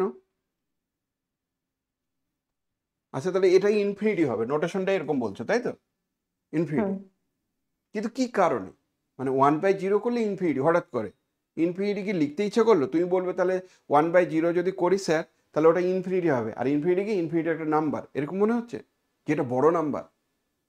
নাম্বার নয়, তাহলে কি? মানে ওটা মানে জিরোটা যেহেতু আমরা পি বাই কিউতে দেখেছি Q not equal to zero হতে হয় ন্যাশনাল নাম্বারে, হুম, কিন্তু যেহেতু ইনফিনিটিটা জিরোটা নিচে হচ্ছে, নিচে জিরো থাকা মানে উপরের যে নাম্বারটা থাকবে সেই নাম্বারটা আর এক্সিস্টেন্স তার নেই, মানে কোনো এই নাম্বারটাকে মানে বোঝাতে পারছি না ঠিক, এক্সিস্ট করবে না, সেই জন্য এটা ইনফিনিটি। ওকে, আর কেউ? ডিভাইড করার চেষ্টা করুন, দেখবেন ডিভাইড হ্যাঁ, হবে না। জিরো দিয়ে ডিভাইডও হবে না আর কি। কেন জিরো দিয়ে ডিভাইড হবে না? ডিভাইড হবে না না সেটা স্যার, জিরো তো মানে তার ডিভাইডেড কি করে হয়? কন্টিনিউয়াসলি রিমাইন্ডারটা আসতেই থাকবে, ওয়ানই রিমাইন্ডার কন্টিনিউয়াসলি আসবে, কিন্তু কোসেন্টটা চেঞ্জ করলেও সেই রিমাইন্ডার ওয়ান আসবে। খুব এটা ভালো উত্তর হলো না, আরো মনে হয় ভালো উত্তর আছে। হ্যাঁ, এটা অনেকে বলছে স্যার এটা যেহেতু ভাগ করা যায় না, জিরো দিয়ে আবার কি করে ভাগ করব, ভাগ যেহেতু করা যায় না সেই জন্য ইনফিনিটি বসিয়ে দেই, এরকম অনেকে বলে। তো আরো ভালো উত্তর আছে মনে হচ্ছে, কেউ তো পারবে। ভালো মানে খুব সুন্দর উত্তর আছে, যে দেখে স্যার হ্যাঁ এবার ঠিক আছে, এবার ভালো লাগলো। বলছো? কেউ বলবে? কেউ বলবে না? বলবে না? ভাগ চলতে হ্যাঁ হ্যাঁ, মানে স্যার আমি বলছি, বলো। ভাগ চলতেই থাকবে, কোথায় গিয়ে নাম্বারটা শেষ হবে সেই নাম্বারটা গুণে শেষ করবেন। ভাগ করতে থাকা যাবে, কিন্তু কোথায় নাম্বারটা শেষ হবে সেই নাম্বারটা মানে না, কাউন্ট করা ভাগের যাবে। ভাগের যদি কথা বলি, আমি জিরো দিয়ে না কোনোদিন কাউকে ভাগ করতে পারি না। ডিভিশন অ্যালগোরিদম যে রেজাল্টটা আছে, যারা জানো তাদেরকে বলছি, যে আমি এ দিয়ে মানে এ কে বি দিয়ে যদি ভাগ করি, তাহলে বলছে এখানে একটা ভাগশেষ ভাগফল থাকে, কিউ কোশেন্ট থাকে, আর একটা রিমাইন্ডার থাকে। আর সেই রিমাইন্ডারটা হলে তাহলে আমরা বলবো বি কিউ প্লাস আর, এটা তো নিয়ম। সেখানে কন্ডিশনই হচ্ছে যে সংখ্যা দিয়ে তুমি ভাগ করছো সেই সংখ্যাটা নট ইকুয়াল টু জিরো, অর্থাৎ জিরো দিয়ে আমি ভাগ করতে পারবো না। তাহলে জিরো দিয়ে ভাগ যখন করতে পারবো না, তাহলে এই কনসেপ্টটা ওই নিয়ম দিয়ে আসবে না, একটা অন্য নিয়ম দিয়ে আসা উচিত। আমি তোমাদেরকে বলেও দিচ্ছি, দেখো ধরো তোমার সেন্সটা কি বলছে, যে আমি একটা ছোট্ট নাম্বার দিয়ে ভাগ করছি, তাহলে এটা বড় নাম্বার হবে, এরকমই কিছু একটা সেন্স। তো তুমি আমাকে বলো তো বাবা, 1/10 আমি দিয়ে যদি ভাগ করি কোনো একটা সংখ্যাকে, 1/10, তা 10 দিয়ে ভাগ করলে এটা 0.1 হয়, এটা তো বিশ্বাসযোগ্য 0.1। তুই বলছিস স্যার আমার না এটা 0.1 দিয়ে ভাগ করতে ইচ্ছে করলো, তাহলে 0.1 দিয়ে ভাগ করলে কি হবে? 10 হবে। খুশি হবে? Yes or no? যদি তুমি মনে করো যে আমার স্যার এটা 0.001 দিয়ে ভাগ করতে ইচ্ছে করলো, তাহলে তুমি কি করছো? ছোট নাম্বার দিয়ে ভাগ করছো। তাহলে ছোট নাম্বার দিয়ে ভাগ করলে পয়েন্ট তুলবে, পয়েন্ট তুললে উপরে 1 আর যটা সংখ্যা আছে সেই সংখ্যাটা, তাহলে 3টে সংখ্যা। তাহলে একটা ছোট নাম্বার দিয়ে ভাগ করলে এরকম হলো। তুই বলছো আমার স্যার আরো ছোট নাম্বার দিয়ে ভাগ করতে ইচ্ছা করছে। আমি কত ছোট রে বাবা? তুই বলছো এত ছোট নাম্বার দিয়ে ভাগ করতে ইচ্ছে, আমি এটা দিয়ে ভাগ করতে ইচ্ছে করছে। তাহলে এখানে কি হবে? এইখানে তোমার এরকম করে সংখ্যাটা চলবে। কতগুলো চলবে? 1 2 3 4 5 6 7, 1 2 3 4 5 6 7, এতগুলো চলবে। তুমি বলছো যে আমার এই জায়গায় আরো ছোট্ট সংখ্যা দিয়ে ভাগ করতে ইচ্ছা করছে। কত ছোট সংখ্যা দিয়ে ভাগ করতে ইচ্ছা করছে? বলছি এটা যেন একদম জিরোর খুব সমতুল্য হয় এরকম একটা সংখ্যা দিয়ে ভাগ করতে ইচ্ছা করছে। আমি যে এটা যদি জিরোর সমতুল্য সংখ্যা দিয়ে ভাগ করতে ইচ্ছা করে, তাহলে এই দিকে যে সংখ্যাটা আসবে সেটা লার্জার অ্যান্ড লার্জার সংখ্যা হবে, লার্জার অ্যান্ড লার্জার সংখ্যা ইনফিনিটি পর্যন্ত যাবে। এবার এটা জিরোর খুব সমতুল্য নাম্বার মানে 1/0, তাহলে ওটা দেখো লার্জার অ্যান্ড লার্জার নাম্বার, ওটাই হচ্ছে ইনফিনিটি। ব্যাস, একদম কনসেপ্টটা এইভাবে চলে আসছে, বুঝতে পারছো? এবার দেখবে দীর্ঘদিন মনে থাকবে যে আচ্ছা জিরো মানে ভেরি স্মল, তাহলে something zero small number zero দিয়ে ভাগ করছে, তাহলে লার্জার নাম্বার হবে, তার কারণটা তো এই তো। বুঝলে? উল্টো পাল্টা সব হ্যাঁ স্যার। উল্টো পাল্টা অ্যান্সার করছিলে, এবার দেখো বেটার অ্যান্সার। মনে হলো যে না একটু স্যাটিসফ্যাকশন লেভেলটা আসলো, যে হ্যাঁ ঠিকই তো, এরকমই তো হওয়া উচিত, এটাই তো, এইভাবে ভাবিনি। অনেকে বলবে এইভাবে তো ভাবিনি স্যার, এইভাবে তো আগে ম্যাথমেটিক্সে এত কিছু আছে যে তুমি ওইভাবে ভাবার প্রশ্নই আসছে না। অত ভাবলে তো হয়ে যেত, অত ওইভাবে অনেকেই ভাবে না, অনেকেই ভাবে না, এরকম করে কেউ ভাবেও না যে কেন এটা হয়। 0/0 কাটাকাটি কেন যায় না? এটা 0/0 কাটাকাটি করে 1ও তো করা যায় না, 1 হয় না, কেন হয় না? তারপরে ধরো ইনফিনিটি কাটাকাটি কিছু করা যায় না, কিন্তু এদের লিমিটিং ভ্যালু আছে, তো সেই সমস্ত কথাবার্তাগুলো এখানেই আছে। আরও একটা কথা আছে, সেটা তো তোমরা পরে জানবে, বুঝতে পারবে। জিরোর সঙ্গে জানো তোমরা যা খুশি গুণ করলেই কিন্তু জিরো হয়, কিন্তু জিরোর সঙ্গে কি ইনফিনিটি গুণ করলে জিরো হয়? আমি বলছি না, এটাকে বলা হয় অনির্ণেয়, ইনডিটারমিনেট। আর এই যে 1/0 বললে এটাকে বলা হয় আনডিফাইন্ড। এটা নির্ণেয় কিন্তু আনডিফাইন্ড, এর ভ্যালু কত হবে? ইনফিনিটি।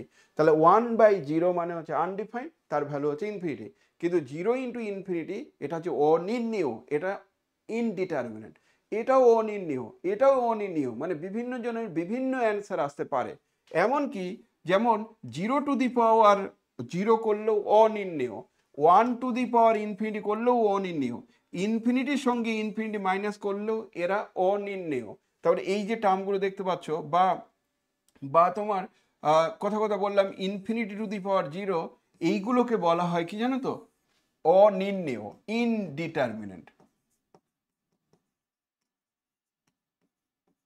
ইনডিটারমিনেন্ট মানে নির্ণয় করা যায় না, অনির্ণেয় এগুলো, এই ধরনের টার্মগুলো। তো যাই হোক, আমরা যেটা আসলাম যে মূলত সংখ্যার বুঝলাম, মূলত সংখ্যার ধরনটা বুঝলাম যে কোনগুলো মূলত কোনগুলো মূলত নয়। দেখেও অ্যাট এ গ্লান্স বোঝা যাবে যে এই সমস্ত সংখ্যাগুলো কিন্তু মূলত সংখ্যা হবে, পি বাই কিউ আকারে লেখা যায় যেহেতু, তার জন্য এগুলো মূলত সংখ্যা। এই সমস্ত জায়গাগুলো আশা করি তোমরা বুঝতে পেরে গেছো, অনেক কথাবার্তা বললাম। এবার যেটা আসবো যে ইররেশনাল নাম্বার কোনগুলো।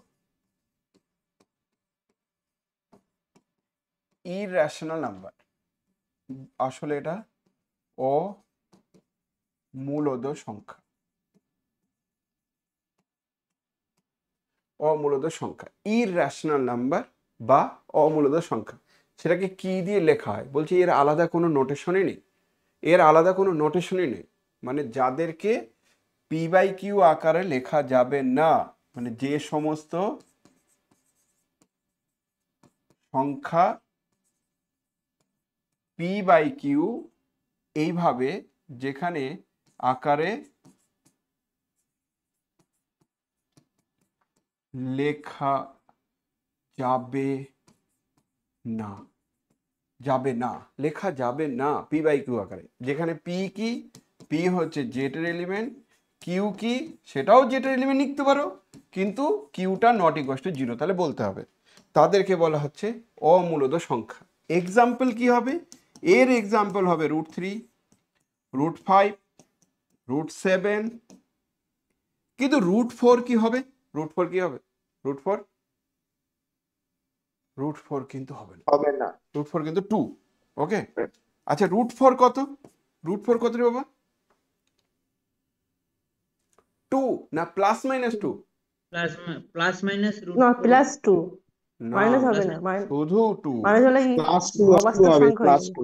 শুধু 2, প্লাস মাইনাস 2 নয় কিন্তু, √4 মানে হচ্ছে শুধু 2, কারণ স্যার মাইনাস 2 হলে তো কমপ্লেক্স নাম্বার হয়ে যাবে। না মাইনাস কমপ্লেক্স নাম্বার হবে না, মাইনাস যদি হয় তখনও তাহলে নাম্বার। আই যোগ হয়ে যাবে। তাহলে যদি আমি বলি যে √4 এটা প্লাস মাইনাস 2, কিন্তু প্লাস মাইনাস √4 কত, আমি তাহলে প্লাস মাইনাস 2, যদি তোমার আগে প্লাস মাইনাস থাকে তাহলে প্লাস মাইনাস 2। আসল কথা হচ্ছে যে x² = 4, এটা একটা দ্বিঘাত সমীকরণ। বলছি এই দ্বিঘাত সমীকরণে কটা বীজ আছে, দুটো বীজ আছে, দুটো সলিউশন আছে, দুটো সমাধান আছে। সেই দুটো সমাধান কারা কারা, আমি যে এই দুটো সমাধান হচ্ছে প্লাস মাইনাস √4, এটা হচ্ছে এদের সলিউশন, সমাধান। তাহলে যদি বলে যে এর সমাধান বের করে, তাহলে দুটো বের করব, কিন্তু আমাকে তাহলে দুটো সলিউশনের মধ্যে কি পড়ে থাকলো, x = একটা √4, আর একটা কি পড়ে থাকবে, x = মাইনাস √4। তাহলে আমার যদি √4 বের করতে বলে, তাহলে এটা তো একটা বের করতে বলেছে, দুটো তো বের করতে বলেনি। তাহলে প্লাস √4 মানে হচ্ছে শুধু 2, আর এটা যদি বের করতে বলে তাহলে -2, যেটা অনেকে ভুল করে, অনেকে বলে যে এটা সমান এমন না, তা নয় কিন্তু। এই ছোট ছোট মিস্টেকগুলো যেন তোমাদের কোনো গন্ডগোল না হয়। আচ্ছা আর কি এক্সাম্পল হতে পারে, পাই, তারপরে কি ই, এইগুলো কি আর example of rational number. So rational নাম্বারের example, sorry irrational number, irrational নাম্বারের এক্সাম্পল কারা, এরা। তাহলে ই কি জিনিস, ই মানে হচ্ছে, ই হচ্ছে 2 আর 3 এর ভেতরে থাকবে এরকম একটা সংখ্যা, ই দিয়ে ডিনোট করা হয়। পাই মানে কি, যেটাকে তোমরা বলতে 22-এর 7, কিন্তু 22-এর 7টা হচ্ছে তার অ্যাপ্রক্সিমেট ভ্যালু, আদতে এটা নট ইকুয়াল। কারণ আমরা না পাই = 22-এর 7 লিখে লিখে এমন অভ্যস্ত হয়ে যাব, পাই = 22-এর 7 লিখতে লিখতে পরবর্তীতে হয়তো এমন অভ্যস্ত হয়ে যাব, তারপরে যেন মনে হবে যে এটা মনে একদম পারফেক্ট নাম্বারেরই বলছে কোনো কিছু, মনে হবে যে না পাই = 22-এর 7 মানে একদম সমানই মনে হয়, কিন্তু সমান নয়। এটা মাথার মধ্যে ঢোকাও, এটা সমান নয়, এটা সমান নয়। পাই নট ইকুয়াল টু 22-এর 7, কিন্তু তার অ্যাপ্রক্সিমেট ভ্যালুটা 22-এর 7, অর্থাৎ পাই দিয়ে যে ভ্যালুটা আসবে 22-এর 7 দিয়ে ভ্যালুটা কাছাকাছি আসবে, কিন্তু এর ভ্যালুটা কি লাস্টে গিয়ে কোনো একটা জায়গায় গিয়ে টার্মিনেট করে যাবে, কিন্তু এর ভ্যালুটা টার্মিনেট করবে না। পার্থক্য শুধু এইটুকুই। বুঝলে? তাহলে রেশনাল ইরেশনাল নিয়ে আমার মনে হয় না তোমাদের কোনো আর ডাউট আছে। এই স্যার আমার একটা প্রবলেমগুলো খুব কোশ্চেন আছে, বলো বলো। বলছি স্যার তাহলে √15 তো ইরাশনাল হবে, মানে 3√5 মানে √15 যেটা সেটাও ইরেশনাল। কেন ইরেশনাল? হ্যাঁ ইরেশনালই তো বললে, ঠিকই তো বললে। তাহলে √3 আর √5। হ্যাঁ, মানে এখান থেকে বলা যায় যে অড নাম্বার গুলো কি ইরেশনাল হবে আর ইভেন নাম্বার গুলো ইরেশনাল হবে, এরকম কিছু বলা যায়? না, ওরকম কোনো ব্যাপার না। তবে এটা ঠিক যে অড নাম্বার ইভেন নাম্বার না। যেমন ধরো √15, তো √15 কেন নিচ্ছ তুমি? কথা বলো। নন স্কোয়ার নাম্বার গুলো এই তো হচ্ছে ইরেশনাল। হুম। হ্যাঁ √9, হ্যাঁ √8 ও ঠিক, এটা ঠিক, 8 ইরেশনাল। সঙ্গীতা কিছু বলছো? বলো সঙ্গীতা। সঙ্গীতা কি কিছু বলছো? না।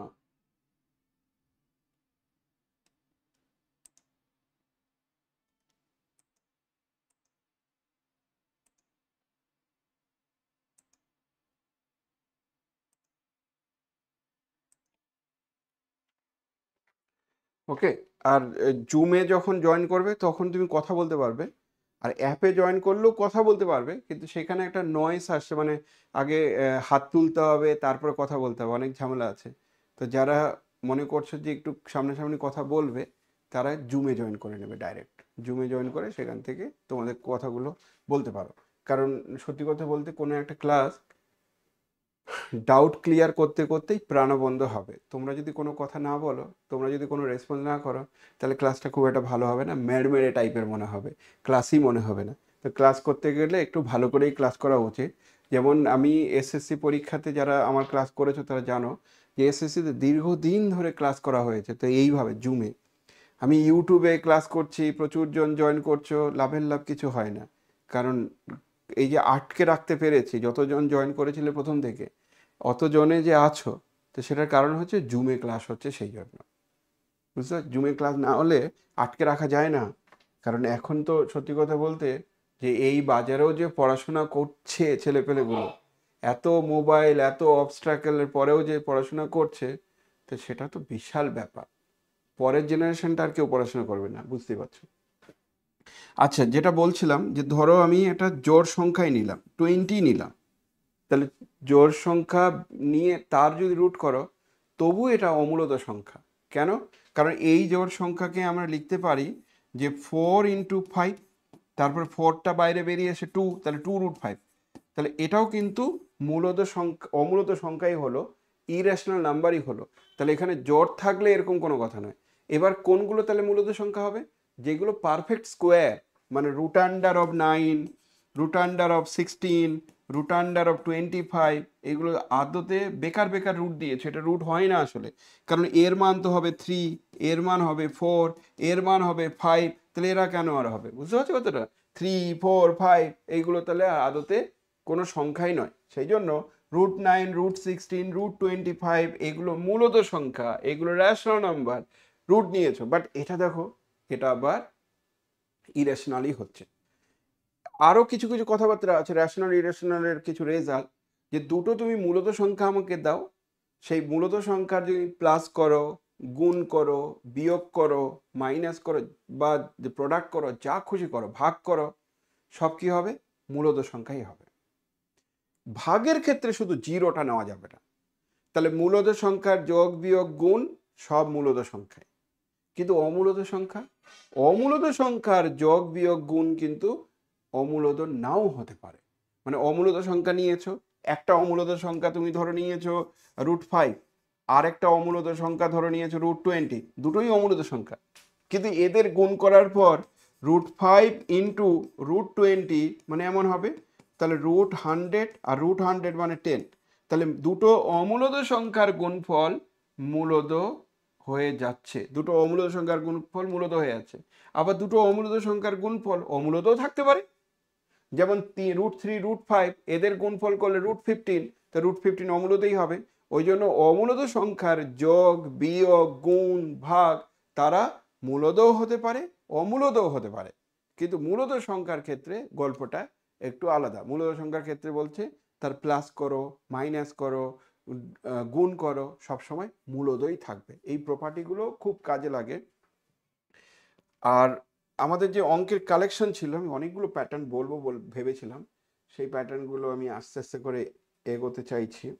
এটা একটা প্যাটার্ন গেল, আর একটা প্যাটার্ন একটু বলে নিচ্ছি, তবে মনে হবে যে একটু সম্পূর্ণ একটু ক্লাস হয়েছে। এই বেশ কিছু আপার প্রাইমারি কোশ্চিন দেখতে গিয়ে দেখলাম, upper primary group C group D নয়, কিন্তু আপার প্রাইমারি কোশ্চিনে দেখছি যে একবার একটা কোশ্চিন দিয়েছে 0.35, বলছে এর সসীম বিস্তারটা কত, মানে এর ভ্যালুটা কত, এটাই বের করতে বলেছে। মানে এই কোশ্চিনটার উত্তর কত, তাহলে এটা হচ্ছে 35 আর নিচে হচ্ছে 99, ব্যাস এটা এটা বের করতে বলেছে। আর কিচ্ছু বলেনি, মূলত না মূলত এগুলো কিছু বলেনি। আর যে কোশ্চেনগুলো খুব এসছিল, যেটা না আমি পরের ক্লাসে বলবো, যে 4টে নাম্বার দিয়ে দিয়েছে, সেই নাম্বার দিয়ে বলছে যে এটা মূলদ ও মূলদ কোনটা যাচাই করো। তাহলে মূলদ ও মূলদ যাচাই করার জন্য দশমিকের পরে ইনফিনিটি পর্যন্ত আছে মানে অমূলদ নয়, দশমিকের পরে ইনফিনিটি পর্যন্ত আছে, সেইগুলো আবার একই ধরনের টার্ম হচ্ছে কিনা সেটা দেখো। যদি রিপিটেড টার্ম হয় তাহলে সেক্ষেত্রে মূলদ হয়ে যাবে। তাহলে কোনগুলো মূলদ সংখ্যা কোনগুলো অমূলদ সংখ্যা, ওই প্যাটার্নের একটা কোশ্চিন পরীক্ষার সময় দেবে। ওকে, এটা একটা ভালো জায়গা গেল। আরেকটা প্যাটার্ন আমি তোমাদেরকে একটু বলি আজকে, সেটা হচ্ছে এই ধরনের অঙ্ক। এর তো শর্টকাট ট্রিক তোমাকে বুঝতে হবে। শর্টকাট ট্রিক কি, যে দুটি সংখ্যার যোগফল এত বলা আছে, বিয়োগফল 32 বলা আছে, তাহলে সংখ্যা দুটি কি কি। তুই বলছিস স্যার এগুলো তো বীজগণিতের অঙ্ক, একদম ইমিডিয়েটলি হয়ে যাবে, সেটা বলতেই পারো, এরিথমেটিকের অঙ্ক নয়ই যেন। দুটি সংখ্যার যোগফল দুটি সংখ্যার বিয়োগফল এত হলে সংখ্যা দুটি কত। তো বীজগণিতের অঙ্ক যেহেতু, তাহলে বীজগণিতের মতো করে ভাবলে কি হবে, বলবে যে এটা স্যার এক কাজ করি, এক্স ধরে নিচ্ছি একটা সংখ্যা, আর একটা সংখ্যাকে ওয়াই ধরে নিচ্ছি, তাহলে এদের যোগফল বলে দেওয়া আছে 58, আচ্ছা 54, এটা দেখেছো, তাহলে এটা 54, আর বিয়োগ দেওয়া আছে এক্স মাইনাস ওয়াই দেওয়া আছে, আমি ইংরেজিতে লিখছি, এক্স মাইনাস ওয়াই দেওয়া আছে 32, তাহলে বিয়োগফল 32। তাহলে এখানে বলছে সংখ্যা দুটি কত, তাহলে এক্স আর ওয়াই এর মান কত, জাস্ট দুটোকে প্লাস করবে, এদিক ওদিক করবে, চলে আসবে, তাহলে এটা কি পাবে 2x যোগ করলে, আর এখানে সংখ্যা দুটির যোগফল, সংখ্যা দুটির যোগফল মানে 54 আর 32 এটা যোগফল, তাহলে x এর মান কি হবে 54 আর 32 মানে 6, 5, 8, তাহলে বাই 2, তাহলে কত 43। তাহলে সংখ্যা দুটির মধ্যে একটা সংখ্যা হচ্ছে 43। যখনই একটা সংখ্যা 43 পেয়ে গেলে, তাহলে আরেকটা সংখ্যা আবার পেয়ে যাবে।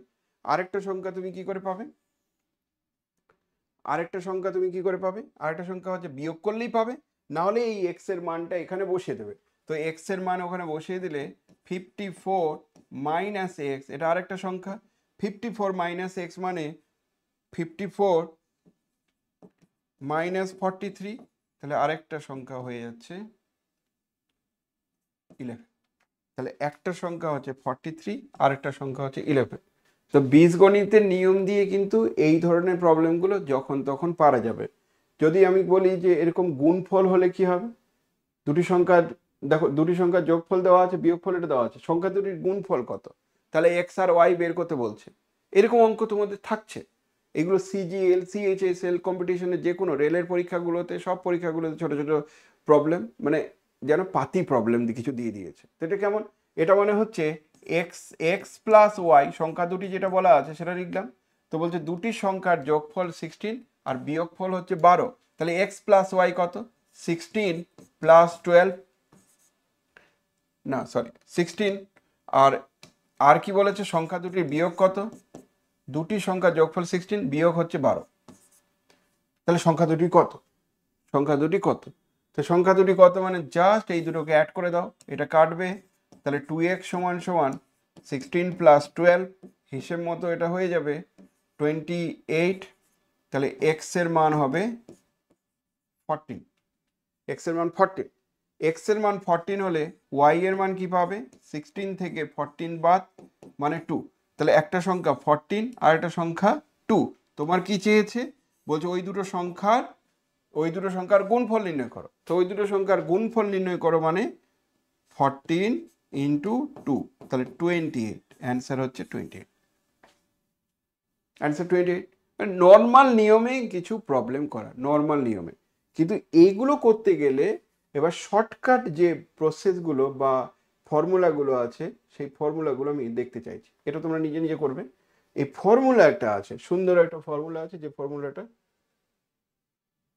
করা যায়। কোথায় গেল দেখো,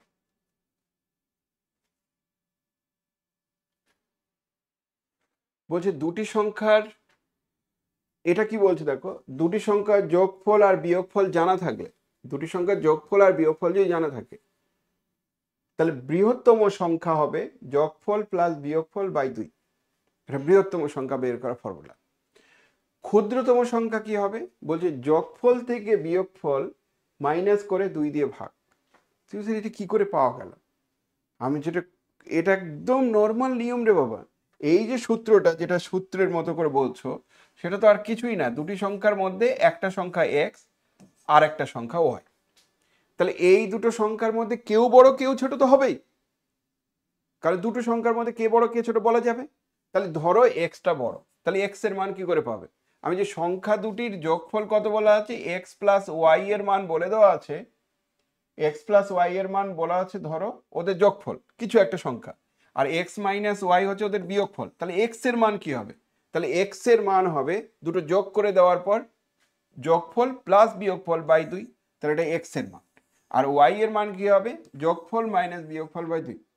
আমি যখন বইটা ঘাঁটতে গেলাম, তারপরে যখন এটা দেখছিলাম, আমার মনে হচ্ছে একটা ব্রেনের উপর চাপ পড়ছে। আমি যেটা কি বলতে চাইছি, এই ফর্মুলাটাও আমাকে মনে রাখতে হবে, এরকম মনে হচ্ছিল আমাকে। আচ্ছা, এই ফর্মুলাটা মনে রেখে অঙ্ক করতে হবে, এরকম মনে হচ্ছিল। আসলে ওই ফর্মুলাটা আর কিছুই না, এটা আসলে এইগুলোর কথা বলছে এটা। তা আমি বীজগণিতের মতো করে দুটো সংখ্যাকে ধরে নেব, এই দিক ওদিক অ্যাডজাস্ট করবো, অ্যাডজাস্ট করলেই এটা হচ্ছে বৃহত্তম সংখ্যা আর এটা হচ্ছে ক্ষুদ্রতম সংখ্যা। তুই বলছিস স্যার আর উপায় কি? যদি ফর্মুলাটা ইউজ করতাম তাহলে বলতাম বৃহত্তম সংখ্যা 54 প্লাস 32 ডিভাইডেড বাই 2, আর ক্ষুদ্রতম সংখ্যা কি হবে? 54 মাইনাস 32 ডিভাইডেড বাই 2। তাহলে বৃহত্তম সংখ্যা হচ্ছে 43, ক্ষুদ্রতম সংখ্যা হচ্ছে 11। যদি এই ফর্মুলাটা ডাইরেক্ট তুমি বলো, ধরো এটা, তাহলে এর ক্ষেত্রে কি বলা আছে? দুটি সংখ্যার গুণফল। আচ্ছা, এটা গুণ আর ভাগ, তার ক্ষেত্রে আবার ফর্মুলাটা কি হবে? বলছে দুটি সংখ্যার গুণফল। তাহলে কি হবে? গুণফল কি করে পাবো? গুণফল মানে কি? গুণফল যদি পেতে চাও ওই দুটি সংখ্যার, তাহলে ন্যাচারালি যোগফল তো বেরিয়েছে এক্স, তাহলে যোগফল বেরিয়েছে এক্স আর বিয়োগ বেরিয়েছে ওয়াই। তাহলে বিয়োগ যদি ওয়াই বেরোয়, তাহলে খুব স্বাভাবিক দুটি সংখ্যার গুণফল হবে ওই এই দুটো সংখ্যা ডিভাইডেড বাই 2, তার মানে এক্স ইন্টু ওয়াই। তো এক্স ইন্টু ওয়াই করলে তো এই রেজাল্টটা আসছে।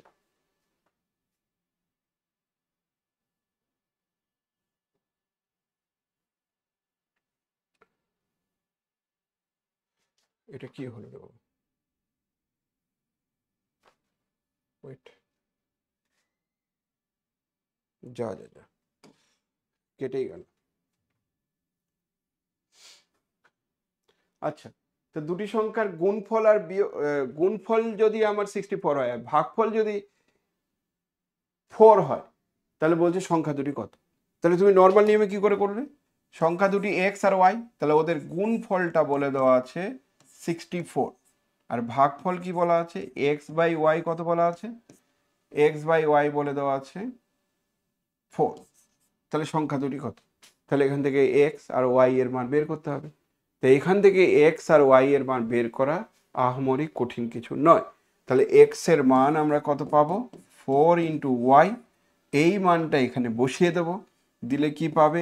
এক্স ইন্টু এক্স এর জায়গায় মান বসাচ্ছ, তাহলে এক্স এর জায়গায় মান বসালে হবে 4y ইন্টু ওয়াই সমান সমান 64।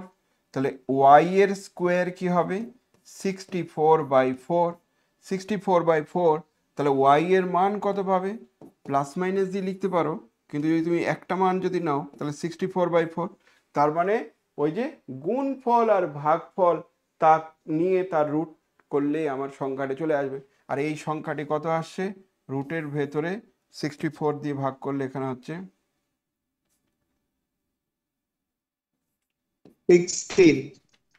4। তাহলে ওয়াই এর মান 4। এবার ওয়াই তো 4 পেয়ে গেলে, তাহলে এক্স এর মান কত হবে? এক্স এর মান 4 ইন্টু 4 দিয়ে আলটিমেটলি কত হচ্ছে? 16। তাহলে একটা সংখ্যা হচ্ছে 16 আর একটা সংখ্যা হচ্ছে 4। তাহলে কেন এটা? কারণ 16 আর 4 এই দুটোকে গুণ করলে 64 হবে, আর দুটোকে ভাগ করলে আমার 4 হবে। সো নর্মাল নিয়মই পারা যাচ্ছে, খুব একটা জটিল নয়। এবার এটার জন্য আবার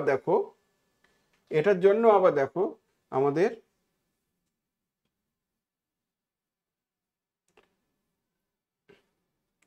ফর্মুলাটা আছে। সেই ফর্মুলাটা কি বলছে?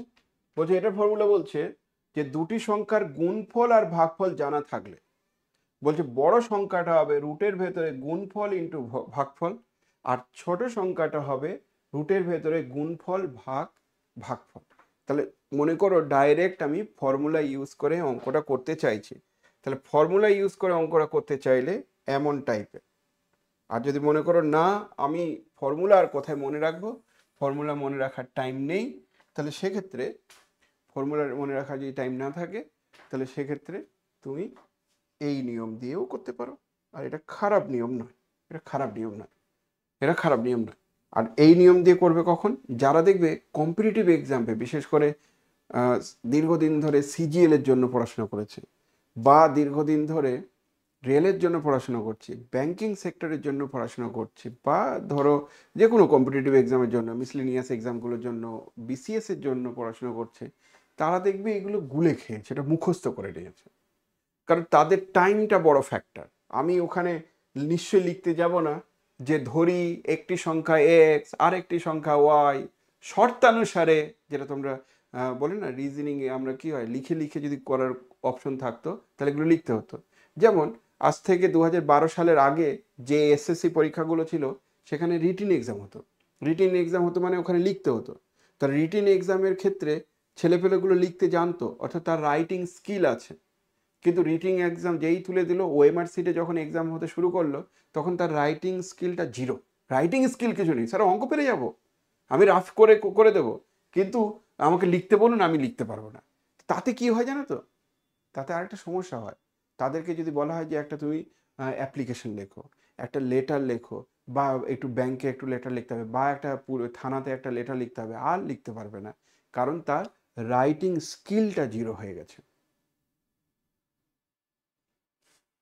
সৌরভ বলছে যে সত্যি, বলছে স্যার এইভাবে ধরতে শুরু করলে পরীক্ষা শেষ হয়ে যাবে। তো ধরতে শুরু করলে পরীক্ষা তো শেষই হয়ে যাবে, ঠিকই তো বলছো। যেটা ধরবো এদিক ওদিক করবো তো চাপে পড়ে যাবো। তাহলে আমাদের ফর্মুলাটা যেটা বললো, যে ফর্মুলা বলছে দুটি সংখ্যার গুণফল আর ভাগফল জানা থাকলে বড় সংখ্যাটা এটা হবে আর ছোট সংখ্যাটা এটা হবে। তাহলে তুমি বলছো স্যার পরের অঙ্কটা কি হবে? দেখো দুটি সংখ্যার সমষ্টি বলা আছে এটা, ও তাদের অনন্যকের সমষ্টি এটা বলা আছে, এর আবার আলাদা কোনো ফর্মুলা নেই। তা দুটি সংখ্যার সমষ্টি বলেছে, মানে এক্স আর ওয়াই ওদের সমষ্টি বলে দেওয়া আছে 12 হলো।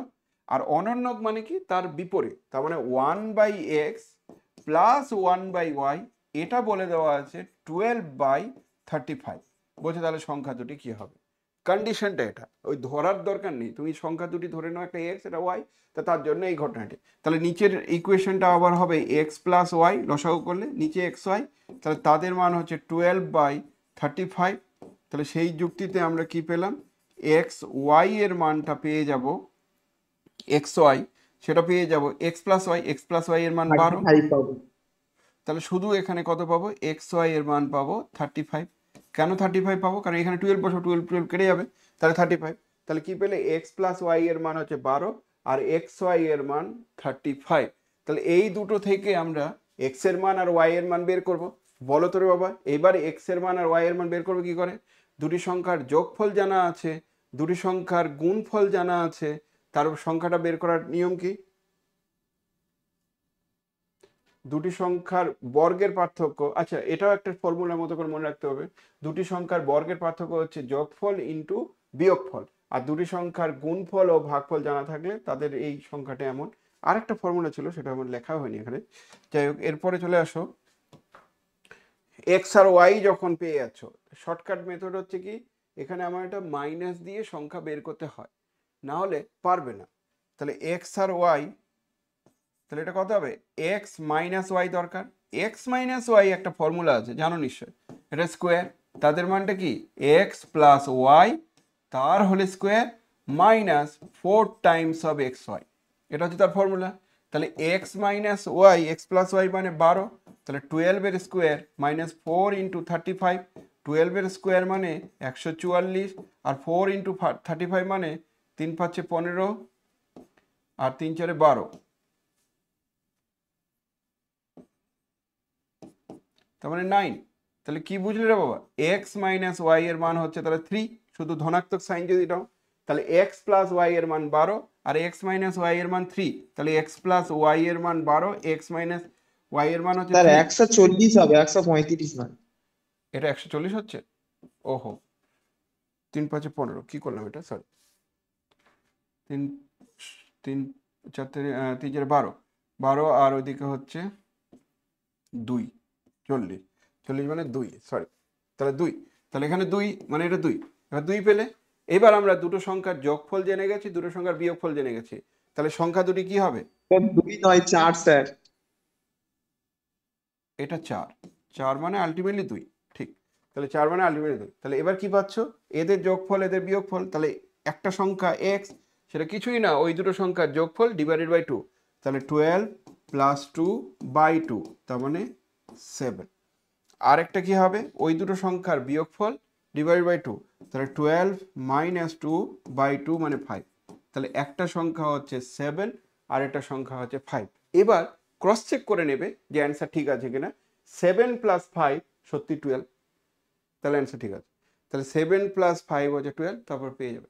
তাহলে আমাদের কি কি জিনিস জানতে হচ্ছে, এই সূত্রটা আমাকে জানতে হচ্ছে, এক্স মাইনাস ওয়াই স্কোয়ারের সূত্র হচ্ছে এটা, এই সূত্রটা জানলে তবেই কিন্তু অঙ্কটা পারা যাচ্ছে, মানে দুম করে পারার মতো প্রবলেম নয়, কিন্তু এই লেভেলের একটা কোশ্চেন গ্রুপ সি গ্রুপ ডির পরীক্ষাতে আসবেই, আসে প্রতি বছরই প্রায় এই ধরনের কোশ্চেন আসার চান্স আছে, যদিও একবারই ভালোভাবে পরীক্ষা হয়েছে আর সেই পরীক্ষাটাও বাতিল হয়ে গেছে, ভাবো একবার, একদম মানে 2 নম্বরের আঁকড়া বলে না, যে এমন একটা রাজ্যে বাস করছি যেখানে সব ঢপের চপ লোকজন সব বসবাস করে, সেই কারণে এমন একটা পরীক্ষা হলো, সেই পরীক্ষাটা পুরো বাতিল, বাতিল ঘোষণা, ভাবা যায়। তারপরে তারা বাঁচলো না মরলো না কি হলো কিচ্ছু এসে যায় না, কারও কিচ্ছু এসে যায় না, দেখো নর্মাল লাইফ লিড করছে লোকজন, কিন্তু যাই বলো না কেন কিছুই এসে যায় না, কি হলো, একজন না হয় একটু কম খেলো, একজন না হয় খেতে পারলো না, আর একটা মানুষ না হয় না খেয়ে মারা গেল, কিচ্ছু এসে যায় না। তো এই তো দিনকাল পড়েছে, তো যাই হোক পড়াশোনা করো, লেগে থাকো, আমি তোমাদের সবাইকে রিকোয়েস্ট করব, ক্লাস আমি করব, একটা দুটো করে ক্লাস প্রতি সপ্তাহে তো করবই, আর বাকিরাও যে ক্লাসটা করছে রেগুলার ক্লাসটা অ্যাটেন্ড করো, বিধান স্যারের ক্লাসটাও তোমরা করো রেগুলার, সবাই বিধান স্যারের যে এটাও যখন সাবজেক্ট পুরোটা করে নেওয়ার পর তারপরে এমসিকিউ প্র্যাকটিস করবে, সেগুলো তোমাদের পছন্দ হবে, খারাপ লাগবে না, সবাই টিচার কিন্তু সত্যি কথা বলতে, ওকে, অভিজ্ঞতা না থাকলে সেটা আলাদা ব্যাপার। তো খুব পড়াশুনো করো, পড়াশোনা না করলে চাকরি পাবে না, এটা শিওর, কিন্তু এইটুকু বলতে পারি যে পড়াশোনা করেছো মানে চাকরি পাবেই, আমি সেটা নাও পেতে পারো, কিন্তু পড়াশোনা না করলে চাকরি পাবে না তার গ্যারান্টি আমি দিচ্ছি, ওটার গ্যারান্টি আমি দিচ্ছি, কিন্তু পড়াশোনা করেছো মানে তুমি চাকরি পেয়ে যাবে সেটা নাও হতে পারে, কারণ টাফ কম্পিটিশনটা সত্যিই খুব কঠিন। ওকে, আজকে এই পর্যন্তই থাক, তোমাদের কোনো কোয়ারি থাকলে তোমরা বলো, আরও অনেক অঙ্ক নিয়েছিলাম কিন্তু টাইমের অভাবে করতে পারলাম না। এটা একটা আরেকটা প্যাটার্ন আছে, এই প্যাটার্নটা হচ্ছে ছোটবেলার একটা প্যাটার্ন, সেই প্যাটার্নটা কি বলছে শোনো, এক্স আর ওয়াই ওই দুটোর মধ্যে এরকম টাইপের একটা কম্বিনেশন আছে, কি বলছে এটা না, এক্স স্টার ওয়াই যদি নাও সেটা আর কিছুই না, X square plus Y square by divided by X plus Y. তাহলে বলছে বলো তোর বাবা 7 স্টার 5 কত হবে, আমি যে 7 স্টার 5 মানে কিচ্ছু না, মানগুলো এখানে বসাও, এক্স এর জায়গায় 7 আর ওয়াই এর জায়গায় 5, বাই সেটা বসাতে বলেছে, আর কিচ্ছু না, তাহলে এক্স এর জায়গায় 7 ওয়াই এর জায়গায় 5 কত হবে, 7 স্কোয়ার 5 এর স্কোয়ার নিচে 7 প্লাস 5, যেটা হবে সেটাই অ্যান্সার, 7 স্কোয়ার মানে 49, 5 এর স্কোয়ার মানে 25 আর 7 প্লাস 5 মানে 12, 7 প্লাস 5 মানে 12, তাহলে এখানে তুমি পাচ্ছ 9 আর 5 হচ্ছে 4, 6 7 নিচে 12, তাহলে এদের মানটা এমন টাইপের দেখতে, ঠিক আছে, কাটাকাটি করা যাবে, কাটাকাটি একটা যাচ্ছে অন্তত, তো 2 দিয়ে যদি কাটো তাহলে এটা 6, আর 7 37/6 হবে। কত? আচ্ছা এখানে হচ্ছে তোমার 2 দিয়েই কাটছো, তাহলে এটা 3 দুগুণে 6 আর দিস ওয়ান, তাহলে 37/6, এটাই অ্যান্সার। তো এরকম অঙ্ক ধরো আরো আছে, এরকম অঙ্ক আরো আছে এই ধরনের। বলছে যে এ স্টার বি তাদের মানটা কি বলা আছে, A square B square by A plus B. বলছে এটা যদি হয় তাহলে তুমি এই ভ্যালুটা বের করো। তো এই ভ্যালুটা মানে কি, এখানে যেমন প্রথমে তোমাকে এটা বের করতে হবে, তারপরে এটা বের করতে হবে। তাহলে আগে কি করব, 4 স্টার 1 বের করব, তারপরে এর সঙ্গে নেব। 4 স্টার 1 মানে কি, 4 স্টার 1 মানে 4 স্কোয়ার, 1 এর স্কোয়ার আর 4 প্লাস 1। এটা মানে কি রে বাবা, 4 স্টার মানে 16 আর 4 প্লাস 1 মানে 5। ব্যাস এটাই, আর কিছু করার নেই। স্যার এটা সেই গ্রুপ থিওরির অঙ্কের মতো। একদম গ্রুপ থিওরি। কিন্তু যারা দেখো পরীক্ষা তো শুধুমাত্র ম্যাথমেটিক্সের ছেলেপেলেগুলো দেবে না, পরীক্ষা তো সবাই দেবে নাকি। ম্যাথমেটিক্সের ছেলেপেলের একটা অ্যাডভান্টেজ আছে যে অন্তত অঙ্কটা পারবে, একটু টাইম দিলে পেরে যাবে। তবে কেউ যদি আবার ভাবো যে আমি তো পণ্ডিত ব্যক্তি, আমি অঙ্ক জানি, তাতেও সমস্যা। তোমাদেরকে কি করতে হবে, তোমাদেরকে আবার ফার্স্ট অঙ্ক করতে হবে, তাড়াতাড়ি অঙ্ক করতে হবে, টাইমের মধ্যে অঙ্ক করতে হবে ওটা, কারণ তোমার অঙ্কটাতে কম টাইম নেবে, বাকিগুলোতে একটু বেশি টাইম নেবে। আমি যেবার টেট পরীক্ষা দিই সেখানে আমার অঙ্কের কোশ্চেন তাড়াতাড়ি হয়ে গেছে, কিন্তু বাকি কোশ্চেনগুলো তো আমাকে ভাবতে হচ্ছে। 2012 সালে যে টেটটা হয়েছিল, সেখানে টেট পরীক্ষা আমি বিএডে যে পড়লাম, তো বিএডটাই পুরো তুলে দিয়েছিল। আর ঠিক 2010 সালে না কবে বিএড করলাম, আর ঠিক তারপরে দেখছি পুরো তুলে দিয়েছে, ওই বিএড এর কোশ্চেনগুলোই তুলে দিয়েছে। তো বিএড করলেই চাইল্ড প্যাডাগজিটা হয়ে যায়, টেটের কথা বলা হচ্ছে। ওকে, এবার চলে আসো 2 স্টার, যদি সেকেন্ড ব্র্যাকেট 4 স্টার 1 এর কথা বলা হয় তাহলে এটা কি হবে, 2 স্টার 16/5। তাহলে এটার মানে কি হবে, এটার মানে হবে 2 স্কোয়ার, তারপরে আবার 16/5 তাদের স্কোয়ার, আর নিচে 2 প্লাস 16/5। এবার এটা ক্যালকুলেট করো, এই দিক ওদিক অ্যাডজাস্ট করো, করলেই অ্যান্সার তৈরি হবে। এটার মান কত, একদম গ্রুপ থিওরির মতো একটা প্রবলেম। তাহলে 2 স্কোয়ার মানে 4, আর 16 স্কোয়ার মানে 16 × 16 যা আছে থাক, আর নিচে 5 এর স্কোয়ার মানে 25, আর গুণ এখানে কত হবে, 5 গুণে 10, তাহলে 10 প্লাস 16, নিচে আবার একটা 5, এই 5 আর এটা কাটলে এটা 5, তাহলে এখানে 4 × 16, আমি একটু দেখছি কাটাকাটি যাচ্ছে কিনা, 4 × 16 × 16, আর নিচে 10 প্লাস 16 মানে 26। কিছুই তো কাটাকাটি যাচ্ছে না রে বাবা। তাহলে 16কে আমরা লিখতে পারি 2 দিয়ে কাটলে এটা হবে 8, আর এখানে 13।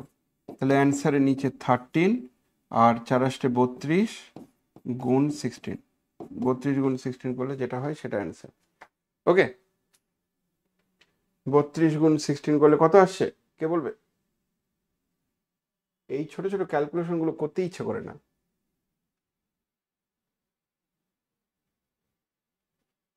স্যার এটা 512 হবে। 512/13, এটা হচ্ছে অ্যান্সার। ওকে, তো এই প্যাটার্নের প্রবলেম ছিল, যা ছিল মোটামুটি বললাম। আরও আছে একই রকম প্রবলেম, হচ্ছে এই যে একই রকম প্রবলেম দিস ওয়ান। এটা অন্তত তাহলে নিজে নিজে করো, একবার কোশ্চেনটা তুলে নাও, নিজে নিজে করো। ওকে, আর নাম্বার সিস্টেমে আমি র্যান্ডামলি সিলেক্টেড অঙ্ক করব। এরপরের দিন আরেকটা জিনিস কভার করব, সেটা খুব ভালো লাগে, যে কোনো একটা সংখ্যা ধরে নাও 3, 3, 7, 8, আর তার উপরে 5, 7, 8, এত বড় পাওয়ার। বলছে এই পাওয়ারটা হলে এর এককের ঘরের সংখ্যাটা বের করো। বলছে এটা যদি হয় তাহলে এর এককের ঘরের সংখ্যা বের করো। বড্ড টাফ দেখে মনে হচ্ছে স্যার এটা কি বলতে চাইছে। এটা মানে একে 10 দিয়ে ভাগ করলে এর যে ভাগশেষটা থাকবে সেই ভাগশেষটা বের করতে বলেছে। 10 দিয়ে ভাগ করলে এর ভাগশেষ কত হবে সেটা বের করতে বলছে এখানে। এটা মানে কি হলো, এই ভাগশেষটা কত হবে সেটা, এটা একক। আর যদি বলে দশকের ঘরও বের করো, একক দশক দুটোই বের করো, তাহলে 100 দিয়ে ভাগ করতে হবে। কিন্তু এটার শর্টকাট ট্রিক আছে, সেই শর্টকাট ট্রিকটা পরের ক্লাসে বলবো, ঠিক আছে? আর রেশনাল ইরেশনাল সংক্রান্ত যে জায়গাগুলো ছিল সেগুলোর আর একটা কনক্লুশন টানবো। সেই কনক্লুশনটা আমার হঠাৎ করে এখন মনেও পড়লো, যে বলেও দেওয়া যেত। সেটা হচ্ছে এই যে রেশনাল ইরেশনাল যে সংখ্যাগুলো বললাম তার কতগুলো জায়গা, ছোট ছোট জায়গা, যে আমরা যদি বাস্তব সংখ্যাটাকে এন দিয়ে যেমন লিখেছিলাম, ওটা যদি এন হয় আর ওটা যদি এরকম একটা সেট হয়, তাহলে তার থেকে না জেডটা বড় হবে। আর জেডের থেকে কে বড় হবে না কিউ বড় হবে। আর কিউ এর থেকে কে বড় হবে, কিউ এর থেকে আর বড় হবে। আরটা কি, আর মানে হচ্ছে রেশনাল ইরেশনাল নিয়ে যে সেট তাকে আর বলা হয়, বাস্তব সংখ্যা, বাস্তব সংখ্যা। আর ইংরেজিতে বলা হচ্ছে রিয়েল নাম্বার। তাহলে যদি বলো যে স্যার রিয়েল নাম্বারটা কি, রিয়েল নাম্বারকে আর দিয়ে লেখা হয়। আর এই রিয়েল নাম্বারটা বলছে রেশনাল নাম্বার তো থাকবেই, রেশনাল নাম্বার থাকবে, আর তার সঙ্গে সঙ্গে কি থাকবে, ইরেশনাল নাম্বারও থাকবে। রেশনাল আর ইরেশনাল ওই দুটো সংখ্যার সংযোজনকে বলা হয় বাস্তব সংখ্যা। রেশনাল আর ইরেশনালের সংযোজনকে বলা হয় বাস্তব সংখ্যা। তখন বাস্তব সংখ্যা মানে বাস্তবে অস্তিত্ব আছে এরকম সংখ্যা, আর যেটা সব ধরনের সংখ্যাগুলোই হতে পারে। তো রেশনাল ইরেশনাল সংক্রান্ত সংখ্যাগুলোকে বলা হয় বাস্তব সংখ্যা। তাহলে এর থেকে এটা বড়, এর থেকে এটা বড়, এর থেকে এটা বড়, আর এদের থেকে আবার আরো বড় আছে একটা সেট, তাকে বলা হয় কমপ্লেক্স নাম্বার, জটিল রাশি। তাহলে ন্যাচারাল নাম্বার, মানে এটাকে বলা হয় নাম্বার সিস্টেমের সৌরজগৎ। এটাই হলো নাম্বার সিস্টেমের সৌরজগৎ। ওকে, চলো আজকে এই পর্যন্ত। কিছু কোয়েরি আছে না নেই? আছে, থাকলে বলো। না, ঠিকঠাকই লাগলো নাকি খুব জটিল লাগলো? ঠিক আছে। কিছু শেখা গেল না কোনো কিছু শেখা গেল না? শেখা হয়েছে না শেখা হয়নি সেটা বলো। হ্যাঁ স্যার, শিখতে পেরেছি। ওকে, চলো।